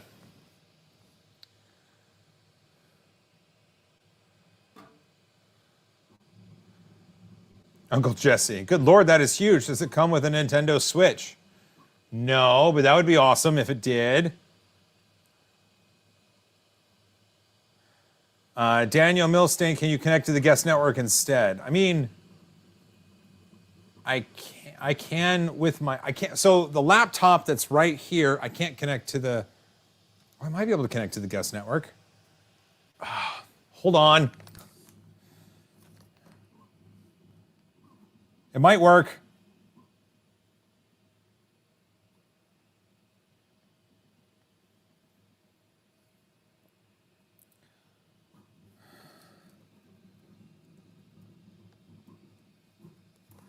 Well, wait. No, so I can't.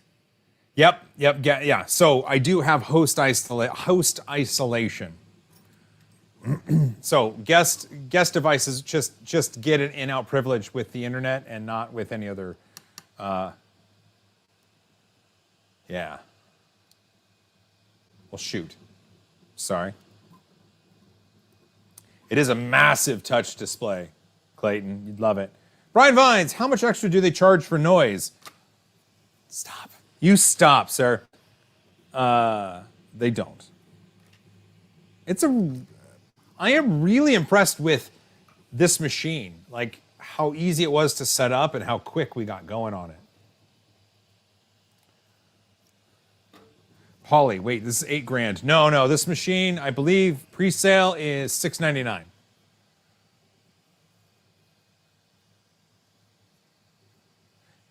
Hey, Joel, try printing while it's in water. That wouldn't work, silly. Can I turn off guest isolate? Well, maybe. Okay, let me check. Let me check.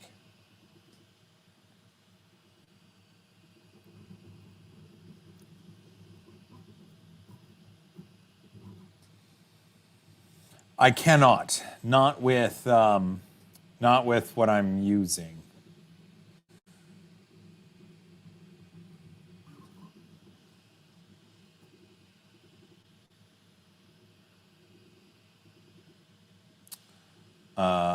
Wait a minute.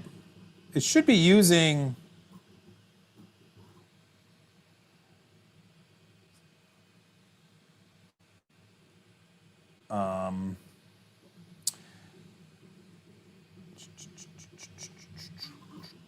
You know, I've got. I don't think it is a.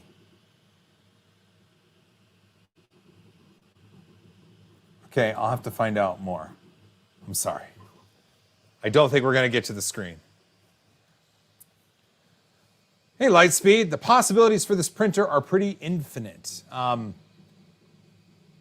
kind of agree with you on this. I love that they've taken a large format Delta, and I like that they have one with some features such as filament runout detection, direct drive, carbon fiber looking rods, removable, flexible build plate, you know the drill. But I like that they're running it on Klipper. That really, really opens it up. And especially at that price, $699 for the pre-sale, that's stupid.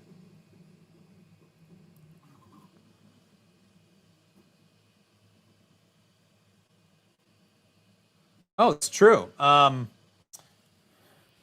Alea, Ivan, since you're both in here, I was given in the box this stack of paper. I don't believe Nero had that when he opened his, and I don't believe Modbot had that when he opened his. So I'm wondering, how come I got a ream of A4 paper? I don't know why that happened. It's for bed leveling forever. The Lightspeed, that is a fantastic point right there. Compare this to a CME CNC Artemis or an RTP 300. Because that's essentially the other machine that you have to compare it to with the feature set. And that price that they have is quite a bit more. I know that this doesn't have dual extrusion like that one, but this has filament detection, which the other one doesn't come with standard, I don't believe. It has a removable plate, which the Artemis has a glass plate. It's running Klipper, which is fantastic. I don't know. I think there's a lot of value here, like a lot of value. Alea, for you to draw things. Yes. Yes. Oh, Modbot did get a ream of paper. Okay. That's amazing. Just draw.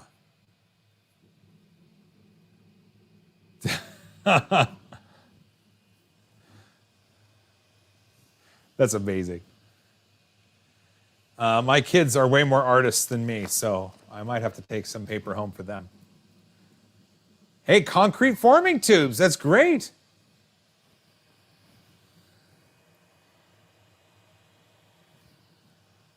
EBP Demand Tech Reviews, great printer, your tests have been solid, congrats on a great product. I would have to agree with you.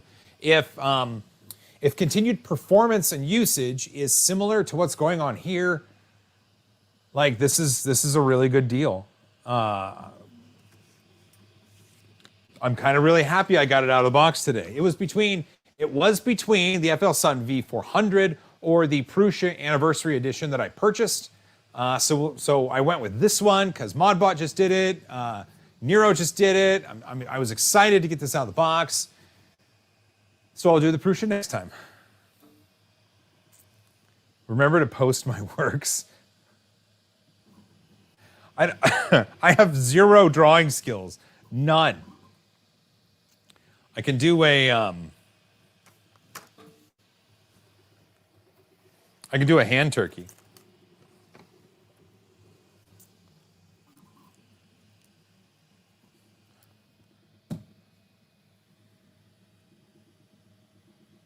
Remember these?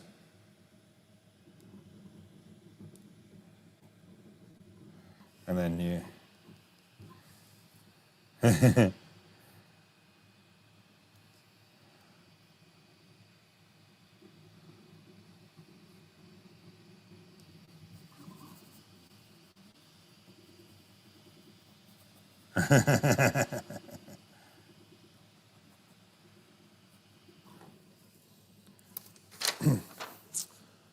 Wait, I gotta go over here. Sorry, I gotta do this because hand turkey. Hand turkey. There you go. Hand turkey. I drew you a hand turkey. That is for you. Oh my gosh, that's amazing. Just amazing. I drew you a hand turkey. I did it. I did it. That's a hand turkey. Hand turkey.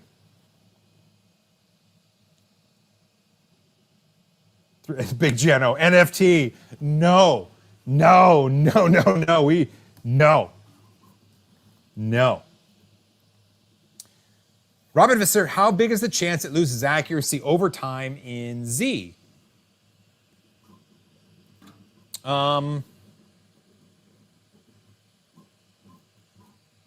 my experience with Delta machines, that really isn't too much of an issue. It does.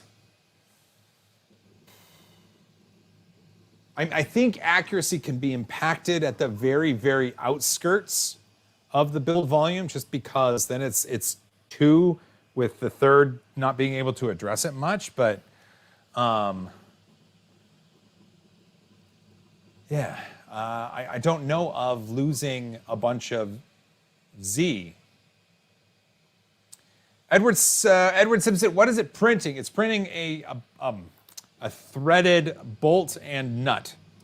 A knurled bolt and nut. Knurled. Local maker MI. NFT, non-functional turkey. That's amazing.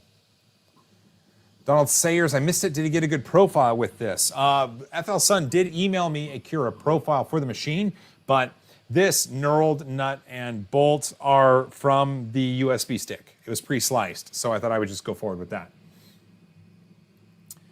Practical printing. Delta kinematics are hard, so much math. It's true. Jonathan Ball, however, corners are not what are as sharp on Delta. I did not know that. Why is that? Why is a corner not as sharp on a Delta compared to a Cartesian or Core XY machine? John Stern, is there a super slicer or Prusa slicer profile? Not that I know of off the top of my head, but I bet one could be created pretty quickly. In fact, I'm surprised Nero hasn't done it yet. Nero.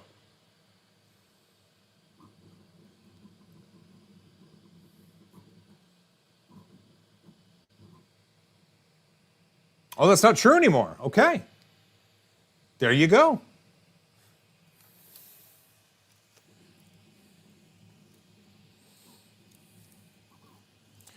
Hey, you know what?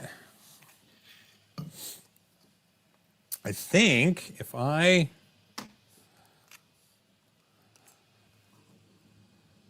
Let's see. Where is it?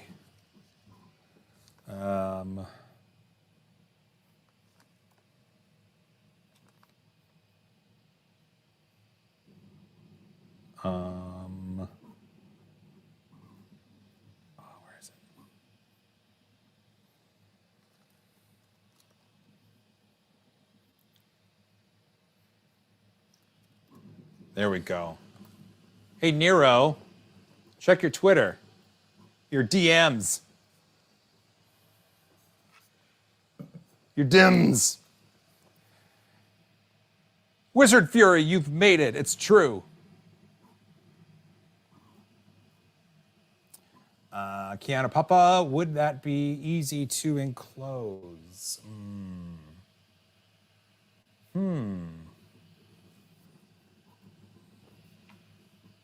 I don't know. I mean, maybe. I guess it would be.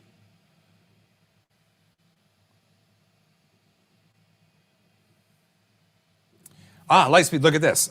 Another wives' tale is that the cone at the top of the build volume, I tested this on my Artemis, and it's not the case anymore.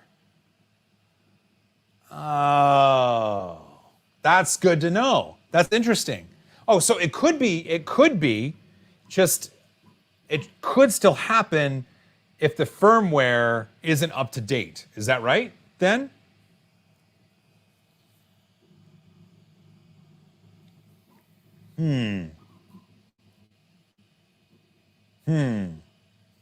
That's interesting.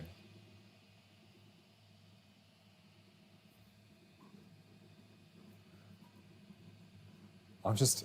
okay. Taylor, are you not here anymore? Taylor? Come on. Killing me, Smalls. To enclose it, you could always get a child-sized tent. That's true. John Stern, 700 millimeters is massive for anything.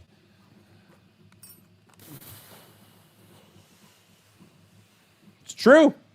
It's true. It's true.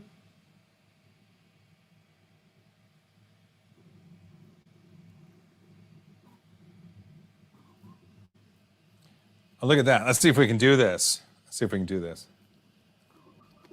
Hello. Hey, man. Do I gotta mute the stream? 1 second here. Yeah, mute the stream. Okay, muted the no, we gotta. There we go. We'll do that. Go. There Hey. we go. Hey, look at that. I have no idea how the audio is. I never use this mic. Hey, dude. What's up? How you doing? I'm doing very good. Good to see. I thought I'd invite Taylor here because, you know, he's my Klipper whisperer. I've been sitting here. I'm like, okay, hopefully he doesn't accidentally push the wrong button, but he handled it pretty good, so we're good. There's all sorts of buttons I can push. Well, with Klipper, if you update in the wrong order, you can break it. So Really? yeah, I think it's kind of been fixed, but that was a thing for a while. If you updated like the API without, I don't know, there was a way to break it. Okay, I don't want to do that. Yeah, it should be all up to date. Mine was. One of the reasons I really wanted you to get into the web UI was because with Klipper, you can see a bunch of stuff. Like on mine, there's a history, and I could see every test program they ever ran on this machine from mid-June before they shipped me the machine. So there's a bunch of little information nuggets in the web UI. I see. I'll get to that after the stream then. Yeah. Which is fine. Oh, Yeah, so no, then yours, they put together in mid-June and then sent it up to you, and it's now July, whatever. Okay, Yeah. So they put some time in on that for you. Yeah, mine had 25 hours of print time on it before it showed up. Okay, meaning 25 actual printing hours, like not just on hours, not just this is extruding, right? Yep. Okay. If you in the web UI, you have a lot more information that you can pull. One of them is a history tab that keeps track of how much filament's been through the machine, total print time, longest print time, all that stuff. Okay. That's kind of cool too, because with people being exposed to Klipper for the first time, they're going to get all of this information, and I think seeing a test history is valuable. Yeah, it's like I've been using Klipper for years, so for me this is like, you know, riding a bike. But they made it very Why do you think I invited simple, you like, on? But I like on my stream even I followed the manual to the letter just to make sure, and the only complaint I have about this machine so far is the spool holder that I've already ripped off of it because. And that's saying something too, because you have really good experience with a bunch of really fast machines and well-built machines. Obviously, with the Forons that you got there, you've got a Bamboo, I see, of course. Yeah, running away. But legit, so you've had a little bit more usage on yours than mine, and in your opinion, this is this like a moment in history? Like, is this the first commercial Klipper powered Delta? To my knowledge, okay, so there have been Klipper Deltas. Nitram's been doing speed benchies on his for a while. So Klipper Deltas aren't new. But to my knowledge, this is the first, like, I believe there have been commercial printers with Klipper in the past, but nothing of scale. Like, they've been small, like, boutique type vendors. This is the first, like, large scale vendor selling a Klipper machine that I'm aware of. Okay. And Klipper and Deltas just make it dance. So that's cool. And this is the I'm running that fantasy castle that everyone prints at some point. We do print that. Yeah. This is their Cura profile. So this is their Cura profile that comes on the thumb drive. Oh, okay. They emailed one to me. Okay, that's probably the same one. Yeah, it's you have to actually install their version of Cura that's on the USB stick, and it has the V400 baked into it with all the profiles. Oh. Like Cura, like 4.13. there's a GitHub post trying to get it in the main release, but it's not there yet. But yeah, no, I've got it set up. I literally just have a Logitech C270 plugged into it right now for webcam monitoring, and it's same. Well, I mean, working. I'm looking at it, but I will. So then it's just in the configuration in the webcam for it. You just have to come out the one line. Yeah, and I'm assuming that line from because I've never seen that extra bit is just they had it configured for the specific webcam that they were using instead of just generic whatever webcam. Here's a question. Yeah. How about the infill pattern for the Super Racer? Remember, they suggest don't use the gyroid because it can make some issue with the movement. I've got gyroid over here. I mean, it's going through it just fine. Yeah, I'm running gyroid. I'm just seeing the chat there. Lightspeed is in Voron kits the first shipping. Well, the Voron kits were custom printers, though. You're building it yourself. This is a literally off-the-shelf commercial offering that you put together in less than an hour. So that's what I was thinking too. Completely different things. This is from a company that Voron just kits or self-source. So, yeah, that makes sense.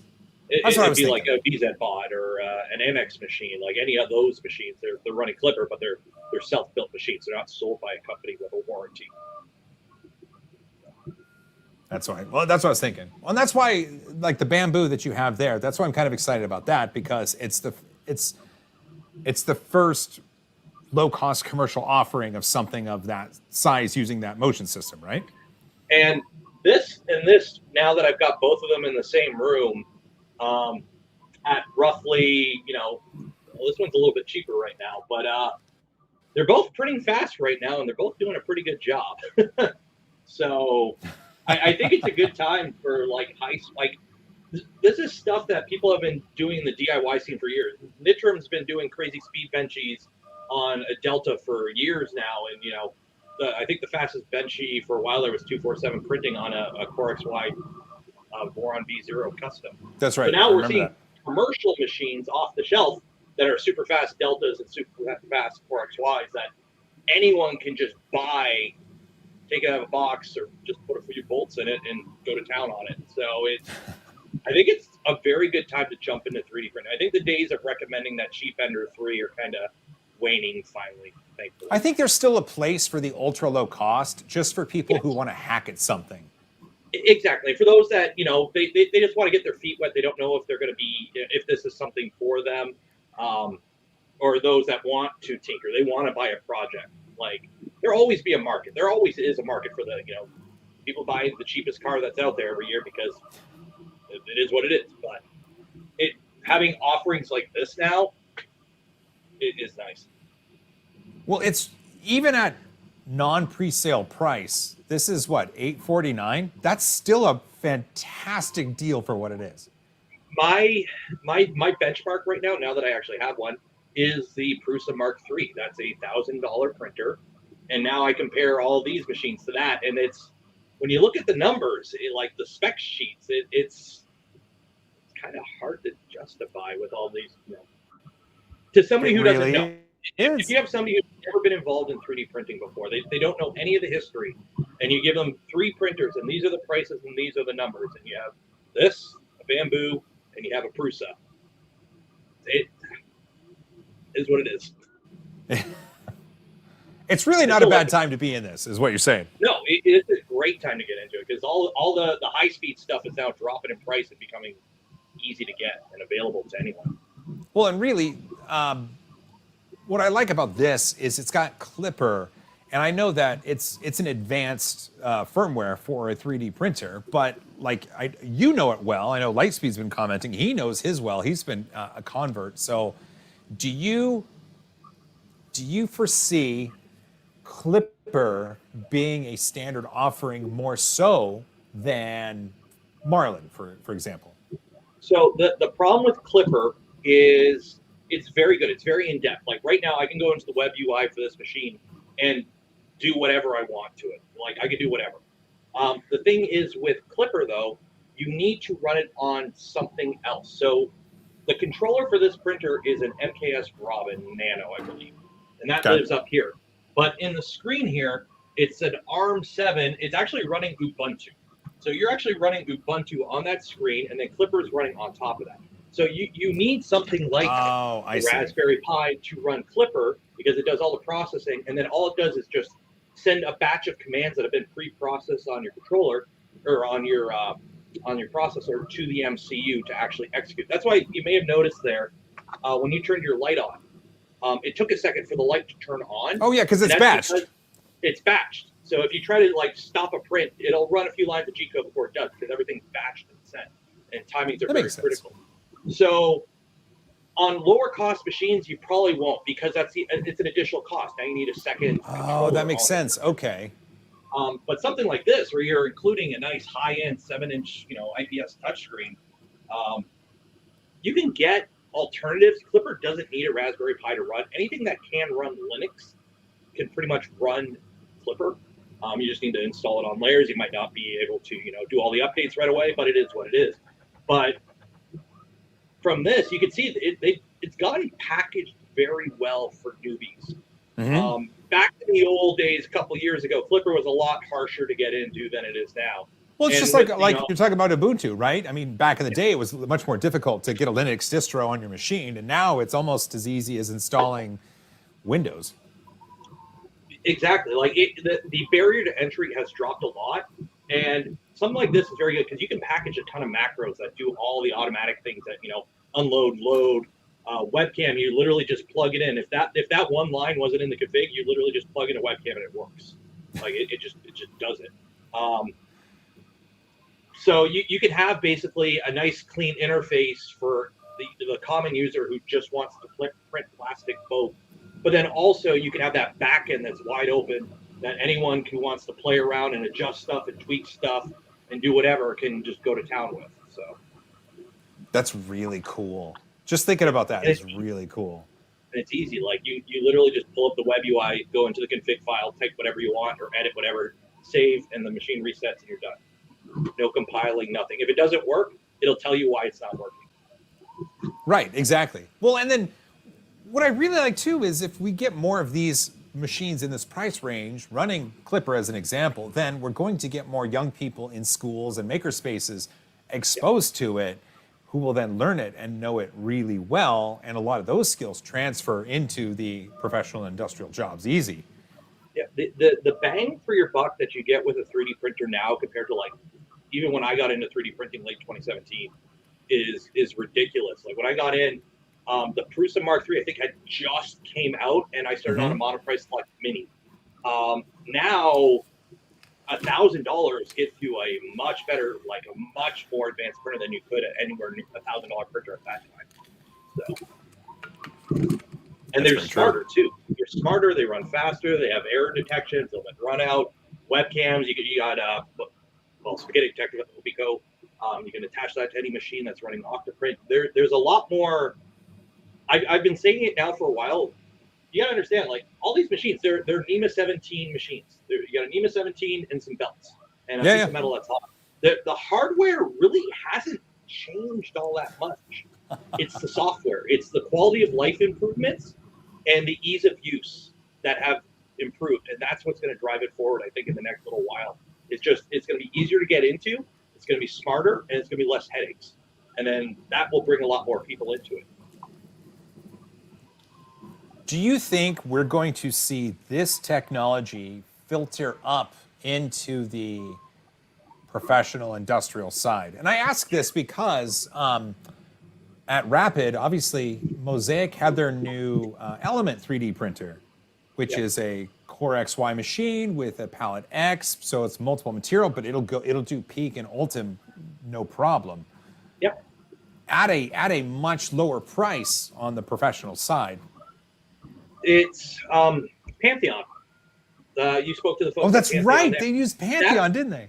So if you went around and looked at all the professional tier machines at Rapid there, you had all these crazy ball screw machines that were driven by servos, and they were 20 grand plus. And then you had Pantheon there with pretty much the same thing at 8 grand. They jumped that price down. It had the floating frame, right? As somebody who worked in a tool shop, once I realized that design, I was just like, oh, that's so smart. But that's something you could do when you're manufacturing a machine in-house with, you're using machines and machine stuff for the machine. Right, exactly. But they're just running, they're running a duet with riprap. They have some extra stuff on it to run servos, obviously. But it's a duet running riprap. Like it's funny how, I don't know. I think it's going to be the cost of the pro tier machines. You look at an Ultimaker now, even their top of the line machine, it doesn't run this fast.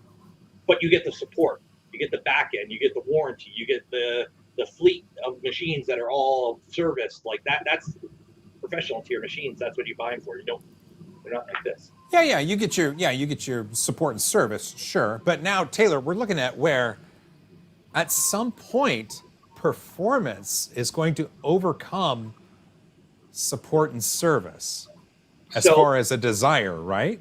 And we've been kind of seeing this lately. Now you're seeing a lot of high flow hot ends, ultra high flow hot ends, because you can literally only melt and re-solidify plastic so fast. And if you've ever watched like a pick and place machine moving or a real like proper CNC machine moving, they dance around these machines all day. So the hardware has always been there to go stupid fast and go really accurately. It's always been there.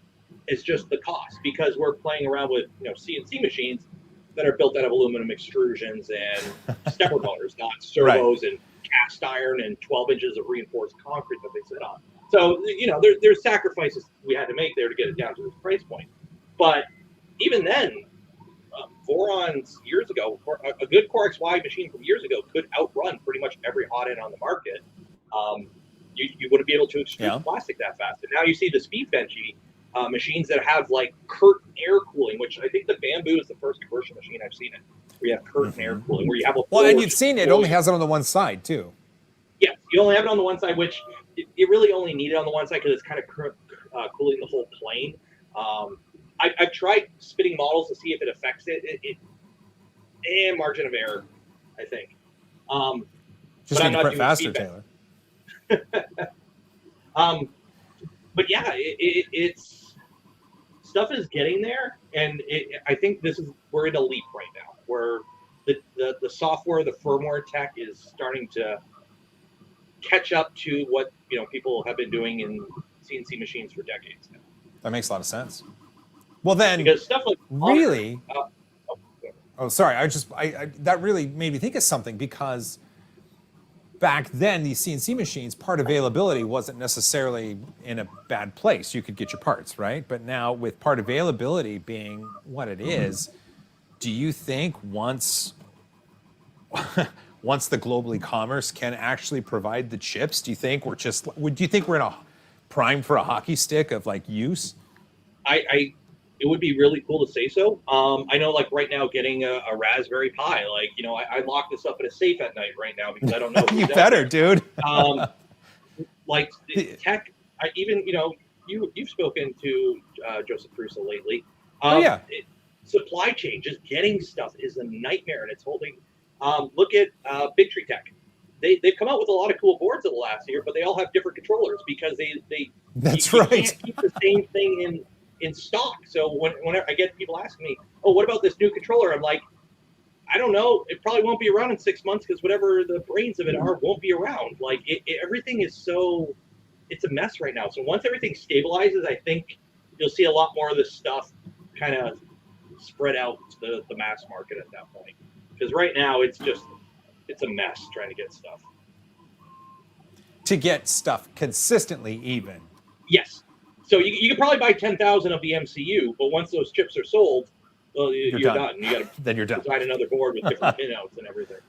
So, Imagination 2 Forum actually said, I might save up for a Bamboo if it survives the Kickstarter, and it's like mine. Other than that little, I had an issue with the cable chain, and they responded. Yes. And they said on the left side, you just take the plastic off and you just scoot the USB cord a little bit, and then there's not as much tension in there. Like legit, like the Bamboo's a real thing, man.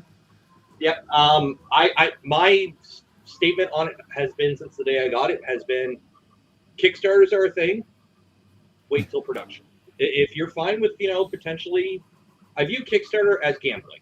You should, absolutely. You're putting your money. It's like the stock market. You put your money in. If you don't get it back, you don't get it back. It is what it is.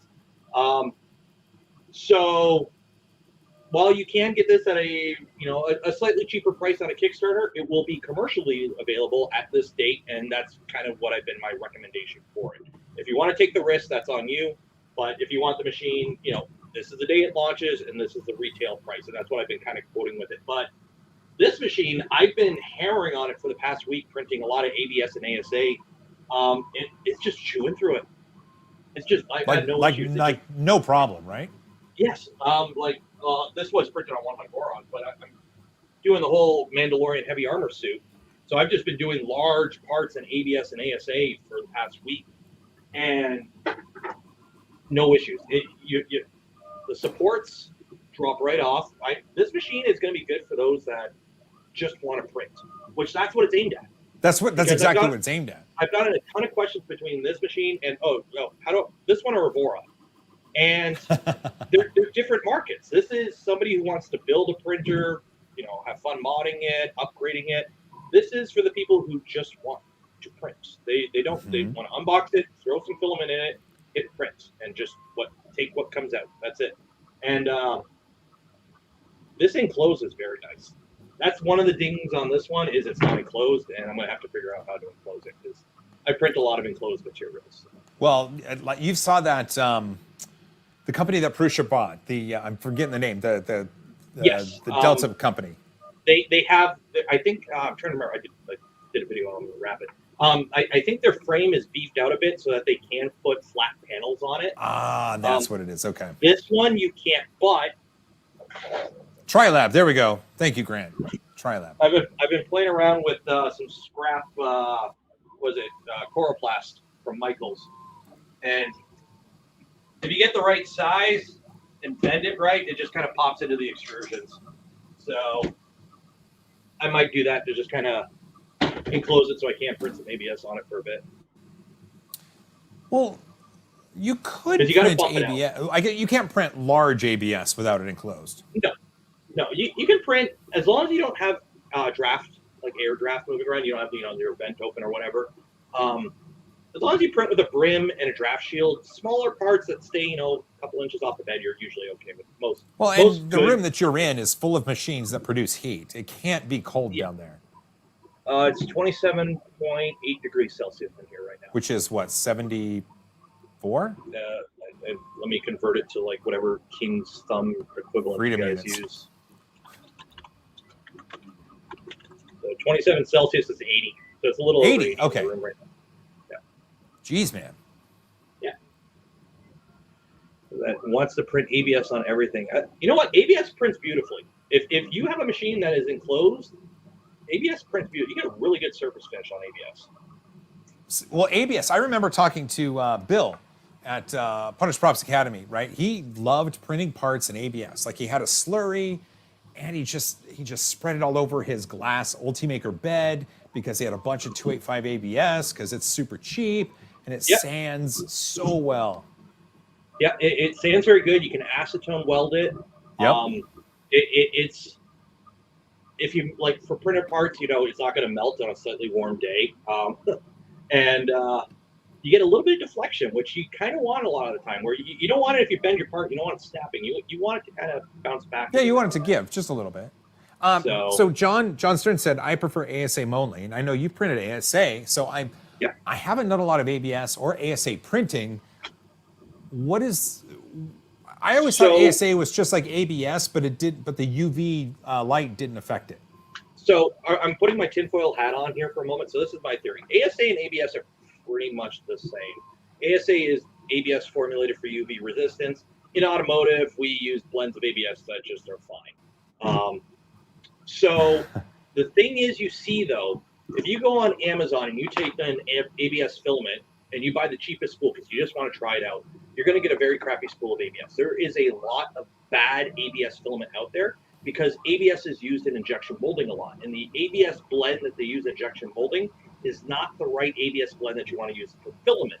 But what happens is a lot of the cheaper stuff is made out of that not proper blend of ABS. They use the wrong resin, essentially. Because you have to understand, most filament manufacturers don't make the plastic. Vast majority of them don't. I understand what that. they do, they buy the raw resin, they add colorant to it, and they extrude it into filament. Sure. That's like 90% of filament manufacturers. Yeah. So when you buy good brand ABS, it's usually pretty good. And but the thing is, ASA filament, there's not really a lot of bad stuff because it's a premium filament. So you're more likely to get good ASA from just a random brand because odds are it's good ASA versus ABS. There's a lot of bad ABS out there. So that kind of, a lot of people think ASA prints better than ABS. I printed both for the past year. I started printing ASA the past year, and they both print fine. I printed Filament ASA. I printed some good quality ABS. They print fine as long as you have a machine that can handle it. ASA, I think, because there's Filament ASA, which it prints beautifully. No joke, Filament ASA is beautiful. But as long as you buy a good quality filament, and regardless of the plastic, any good filament should print well. Very rarely you'll buy a good brand and it's garbage. Yeah. It's when you buy that generic brand off Amazon that's like $5 a spool, then you start running into issues. Well, and that's where, so someone, where'd it go? Oh, Robert Riggin was saying examples of a good ABS. And it's really just a name brand at this point, not a generic, because a name brand ABS is most likely going to be the right ABS blend that we use for 3D printing. Yeah, and it really depends too, because where you live in the world. I live in Canada, so a lot of common brands that people use in the States. I know, I'm a Canadian, eh? A lot of brands that we have up here, you can't get in the States, or I can't get brands from the States. So like when I was at Rapid there, I picked up some Atomic, some IC3D, and I've just been chewing through it, and it's been printing beautifully. It's good stuff, man. Paramount, KVP, although I know they're having some issues right now. Wait, KVP, Akeem Village Plastics, right? Yep. Up here in Canada, I use a lot of Sparta 3D. They import it from their manufacturer, and they do a lot of Galaxy film, they call it, so it's Sparkle. So, okay. Here, I've got tons of it. Yeah, Bye, Taylor. I'm back. But yeah, they make Sparkle film ABSs. So look at that! Wow, that's glitter. That's amazing to see. So yeah, I've actually done. Where's my not approved? Yeah, a lot of my machines use that filament because it's sparkle filament. You can't go wrong with sparkle filament. So my not approved is all sparkle ABS.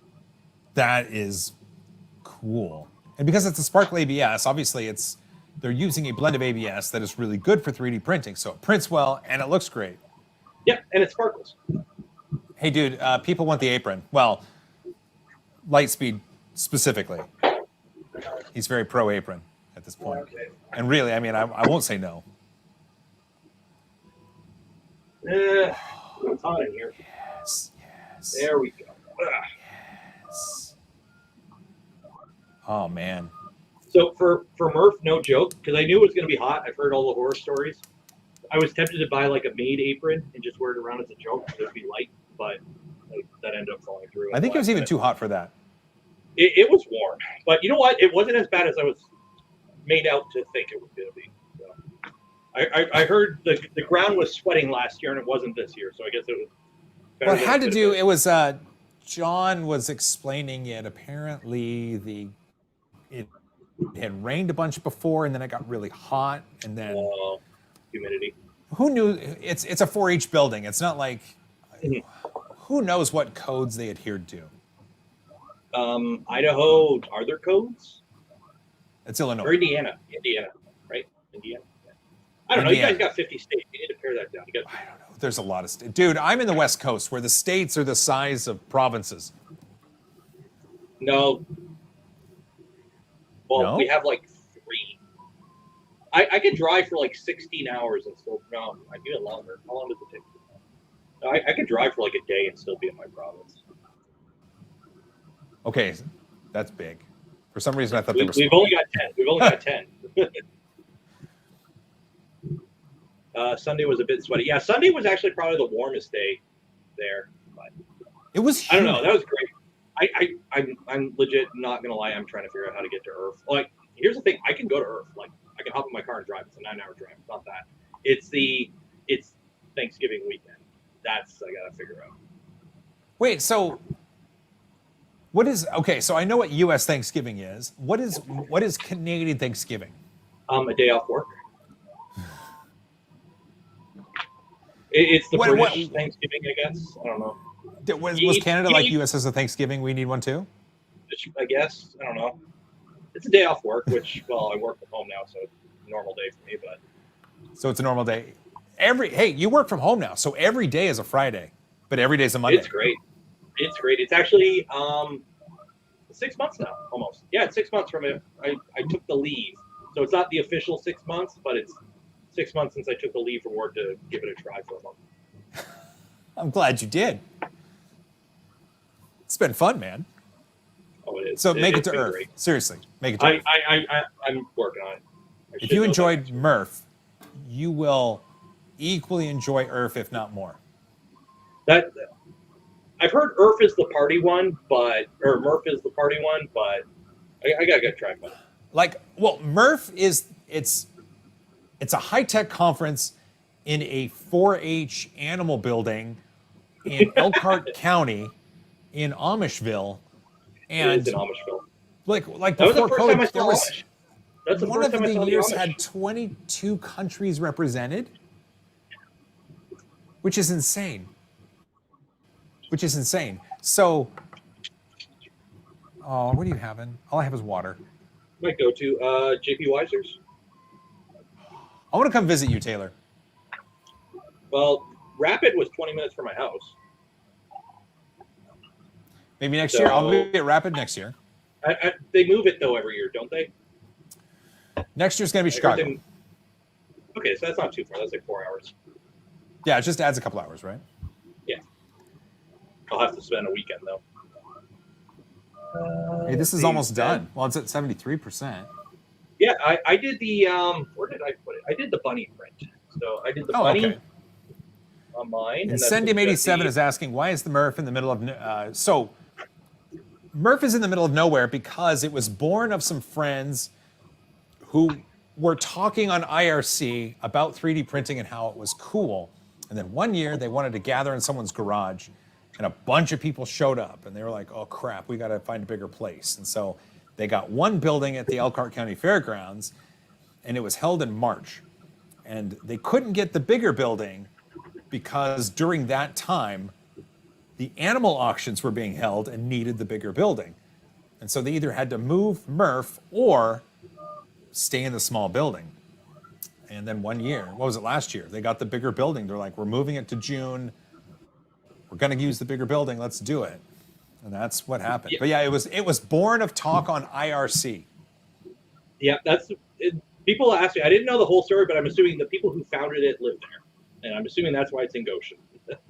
Yeah. Well, it was originally, so John Oley worked with Steve at CME CNC, and they were based in Goshen. And so that's why it was held there, because CME CNC used to help sponsor the event. That makes a lot. Used to be, are they Google in the same would town buy or everyone dinner Saturday night or Friday night, something like that. Yeah, CME CNC. Wow, that's yeah. It's the word CME CNC in Comic Sans. Okay. Yeah, they got to be. Are they in Goshen or they're nearby? They're in Longhorn.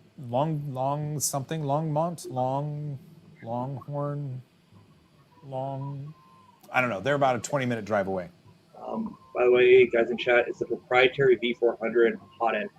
So from my understanding, it's not quite a volcano. Can you check? Meaning what? For the hot end in this machine, it's not. No. I know, but what do you mean not quite? Like it's not. You can't use a volcano nozzle. Oh, so it's a high flow hot end. It's just not volcano threaded. Yeah. Did your goodie bag come with a spare nozzle? Can you check yours? Mine didn't. I came with a spare heater and like all the gubbins that came with it. I got a spare heater. I have a spare heater cartridge. I have a spare thermistor. I have a spare screw. I have a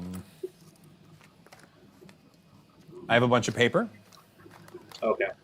So and I got caps. No, I did not get a spare nozzle. Okay. And it's something I was gonna check.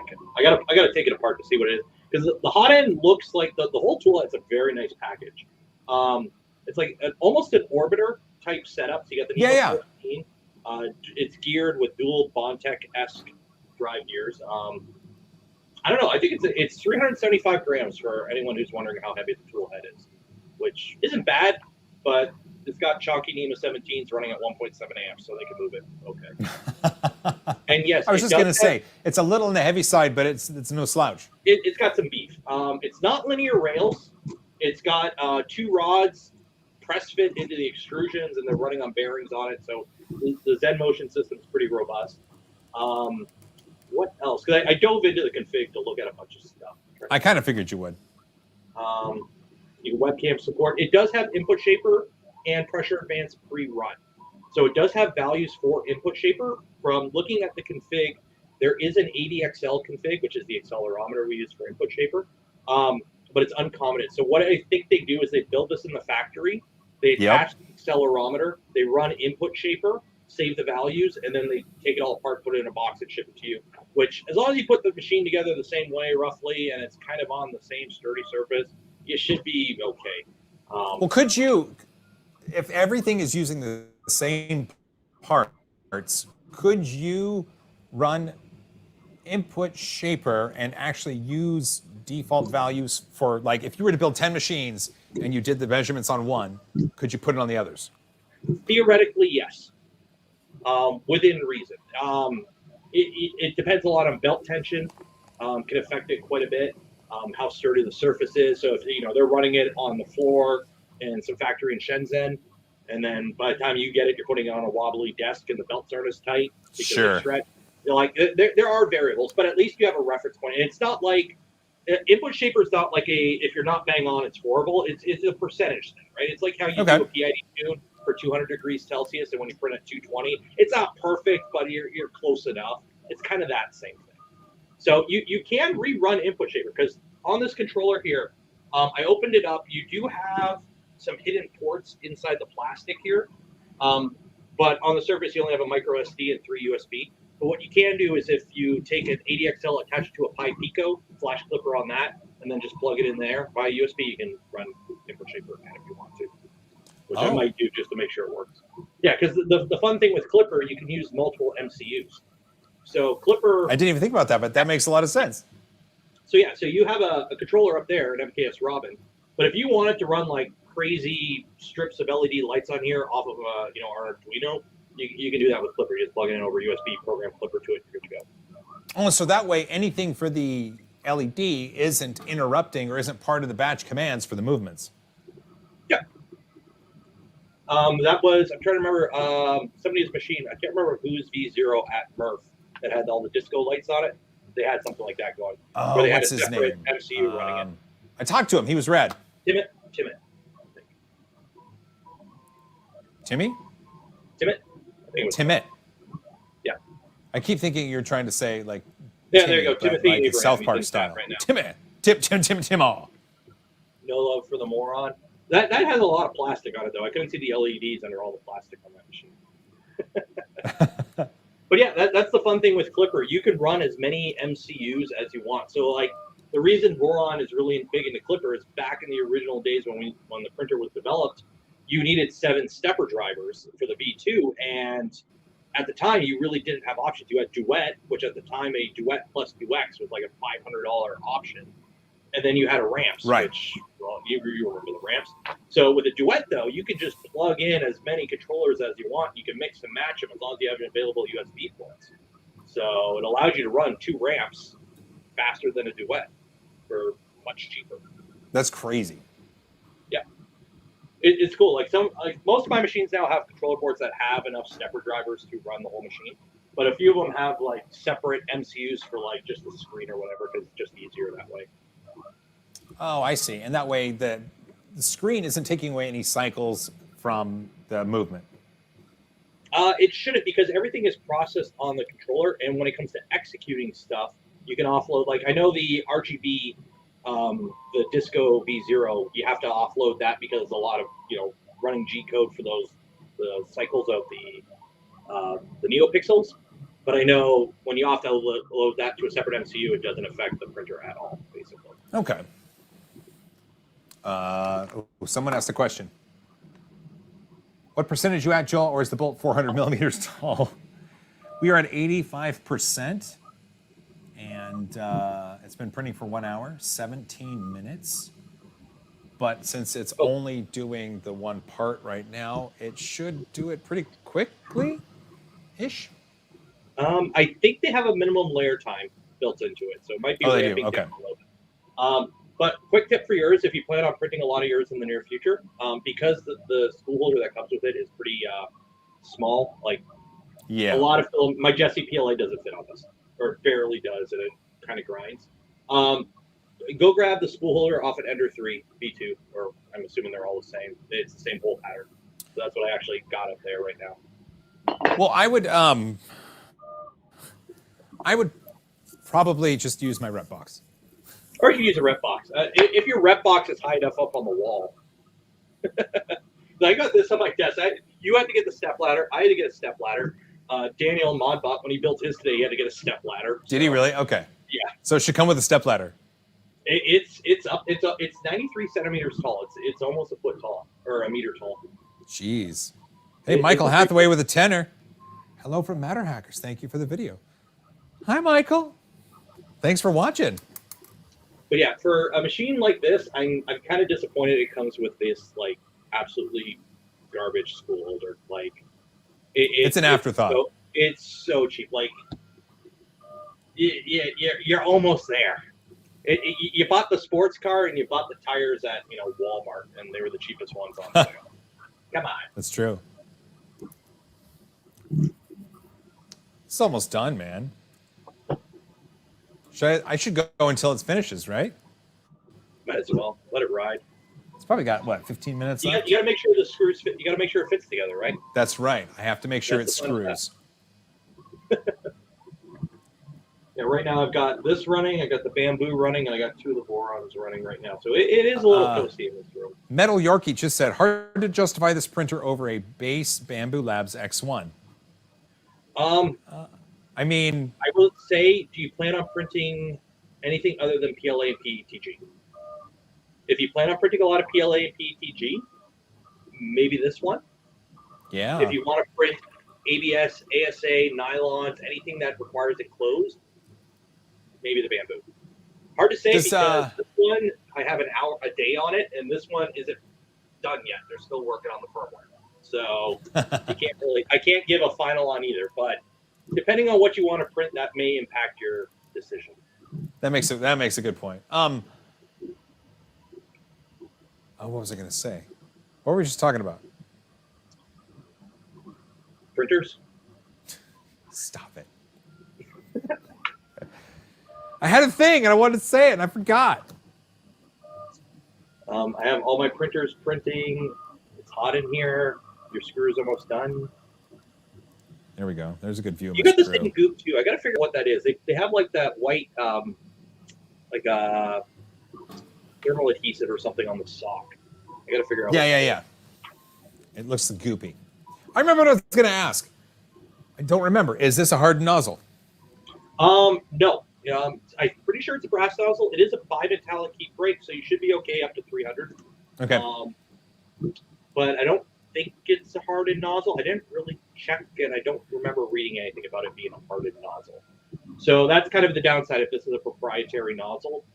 You might be limited. I don't know if it's the same nozzle that the SR uses, but I think it's the same hot end. I'm not 100% sure. I don't know. I have one over there. I can go check at the end. Yeah, your print will finish. This is a 3D Experiment says, when are we going to get a Voron Delta printer? Never. I could slap a Delta, a Voron sticker on this if that would make you happy. No, I don't think so. Vorons are specifically the Core XY boxy. For the most part, we do have a Core XZ, but basically. Sure. Yeah. Did you see the one that Joe had at Project R3D? I did, the Apollo. That was a very cool machine. I'm waiting for more Core XZs. because it's actually a really good motion system if you can get around the drooping gantry, which they did with. He said he got around it. Yeah, they have a board that when you kill power, it automatically basically twists the wires. Yeah, it just twists the wires. Yeah, creates a break. So we use a keyback, which is literally a key retainer. I know what a keyback is. Yeah, it's so when you use your keys, it goes back to your pocket. Yep. So we use that on the switch wire to hold the gantry up, which is actually, if you think about it, is something you would kind of always want on anything that moves in the Z. Like if you're familiar with CNC machines, the Z on a CNC machine usually has a counterweight because the less weight you have to move makes your Z motion more efficient. Yeah, absolutely. Faster. So on 3D printers, nobody uses counterweights. But our gantries are light enough, it's usually not an issue. Project R3D one, his Core XY or XZ had a counterweight. On the Y, yeah. On the Y, yes, on the Y, not on the Z or Z. Yeah, I kind of want to play with that machine because I like seeing commercial machines using stuff that the DIYers have kind of like played with, and then somebody optimizes it for production. It's always kind of well. I mean, that's essentially a bamboo, right? Yeah, like do you know how long it takes them to build a data list? He can build multiple in a day, right? Yeah, 3 hours. As somebody who's, I spent, I did one stream of 10 hours building a V0, and I'm like, well, I maybe could have saved a little bit of time if I wasn't live streaming it, but I'm like, he told me it's like 3 hours. I'm like, yeah, you got it down pat. So it's kind of cool to see amazing when commercialization takes something that's, fun tinkerer and then optimizes it for production. It's kind of always cool to see that. It is really cool. I'm glad we're seeing it. Samus129 Streaming was asking us if we can print 16 colors yet on the bamboo. And I know that we have the ability to connect multiple AMSs, but we don't have the little muxing thing yet, right? You don't have one. Did you get the email from them? I got an email saying my AMS is you're going to get a new one? Old and I need a new one. Yeah, okay. So if you read the email, there is a hub that you need. Yeah. So there's a hub we've seen it in pictures. Yeah. So if you want to print 16 colors, you need 4 AMSs plus the hub. My knowledge, nobody has that. It's like the X1 non-carbon. Every reviewer that I know has the X1 carbon. So. Right. Yeah. Well, the standard X1 doesn't have the hardened nozzle, right? No hardened nozzle. The panels are plastic versus aluminum for the enclosure. It doesn't have the webcam. I think that's it. I think those are the big 3 things. They actually did quite a break in between the X1 and the X1 Carbon. Like there is and they're not that bad of a price difference. Like I think it's like what $150 price difference between the two. Yeah, it wasn't much. Isn't much. So they really nailed that price point for this. Like, and then honestly, the AMS is actually, as somebody who's only kind of dabbled in multi-material, like I've got the Enraged Rabbit Carrot Feeder multi-material unit.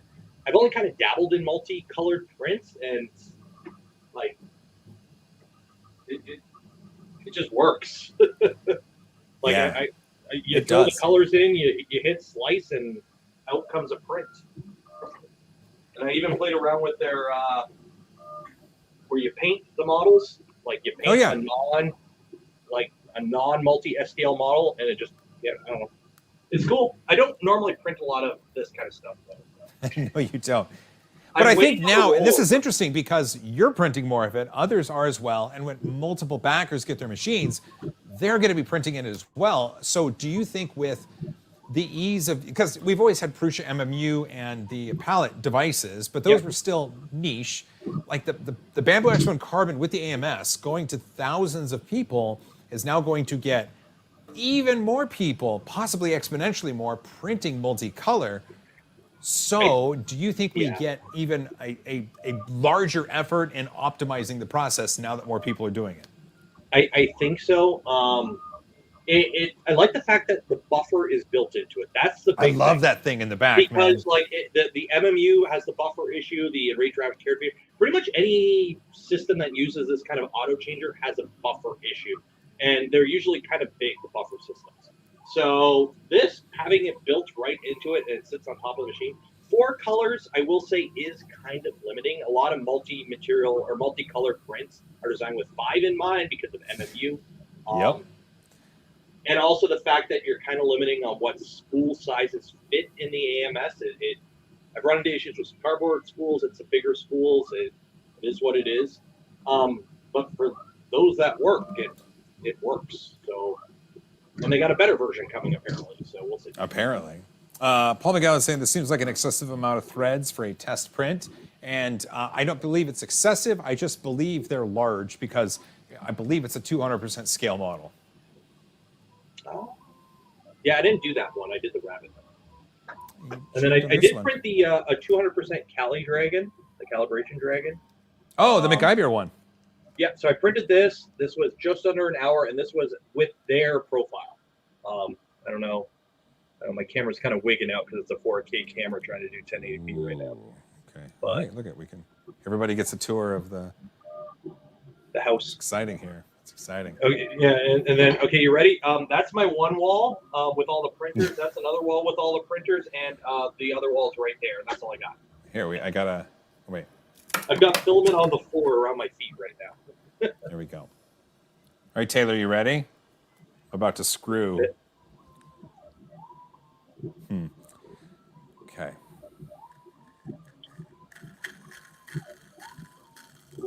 There you go. You know, it makes sense to print something at 200% scale because you're essentially guaranteeing the clearances are going to be okay. If it's designed for 0.2 clearance, you scale it up 0.4, you're good. Oh, you super! I mean, look how loose that is. Oh yeah, it's a trade show thing. It's a trade show thing. Yeah.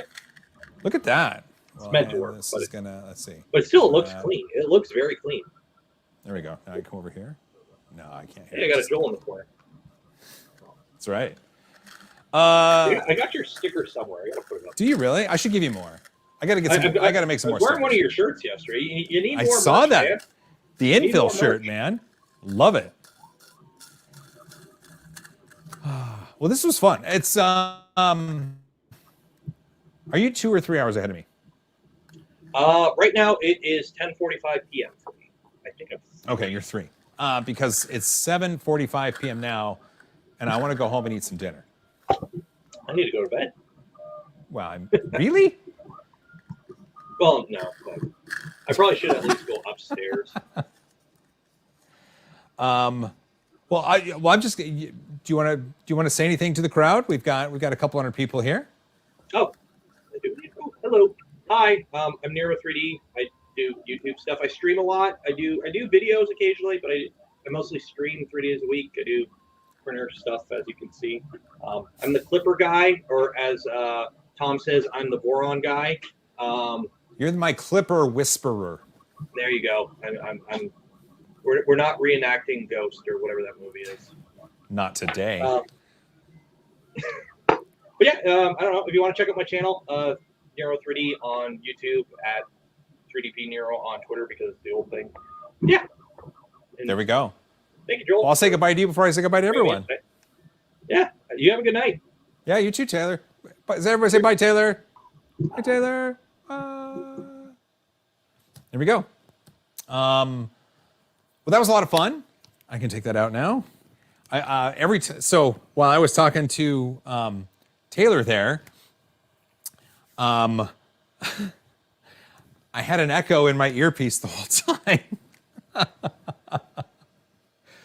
Oh man, that was great. I'm really, really happy that Nero 3D Taylor was able to join us for this. He is my Klipper whisperer, but at the same time, it's a lot of fun to bring someone else in, and I hope you enjoyed that as well.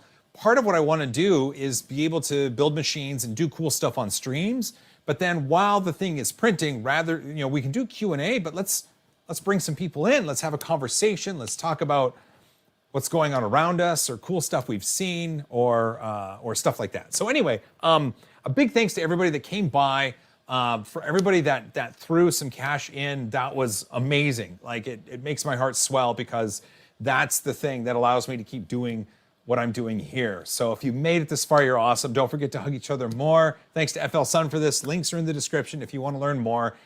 Seems to be a good value. Hug each other more. And as always, high five.